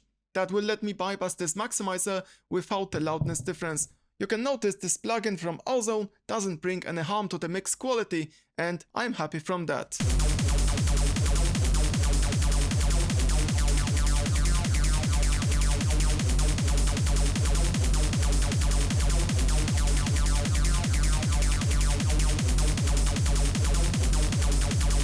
If you would like to see though how loud we can push the track at maximum, check out my Azyr Industrial Techno full track tutorial, where the ultimate goal is a rough and crispy tune that will definitely blow any speakers in the club, of course in the positive way.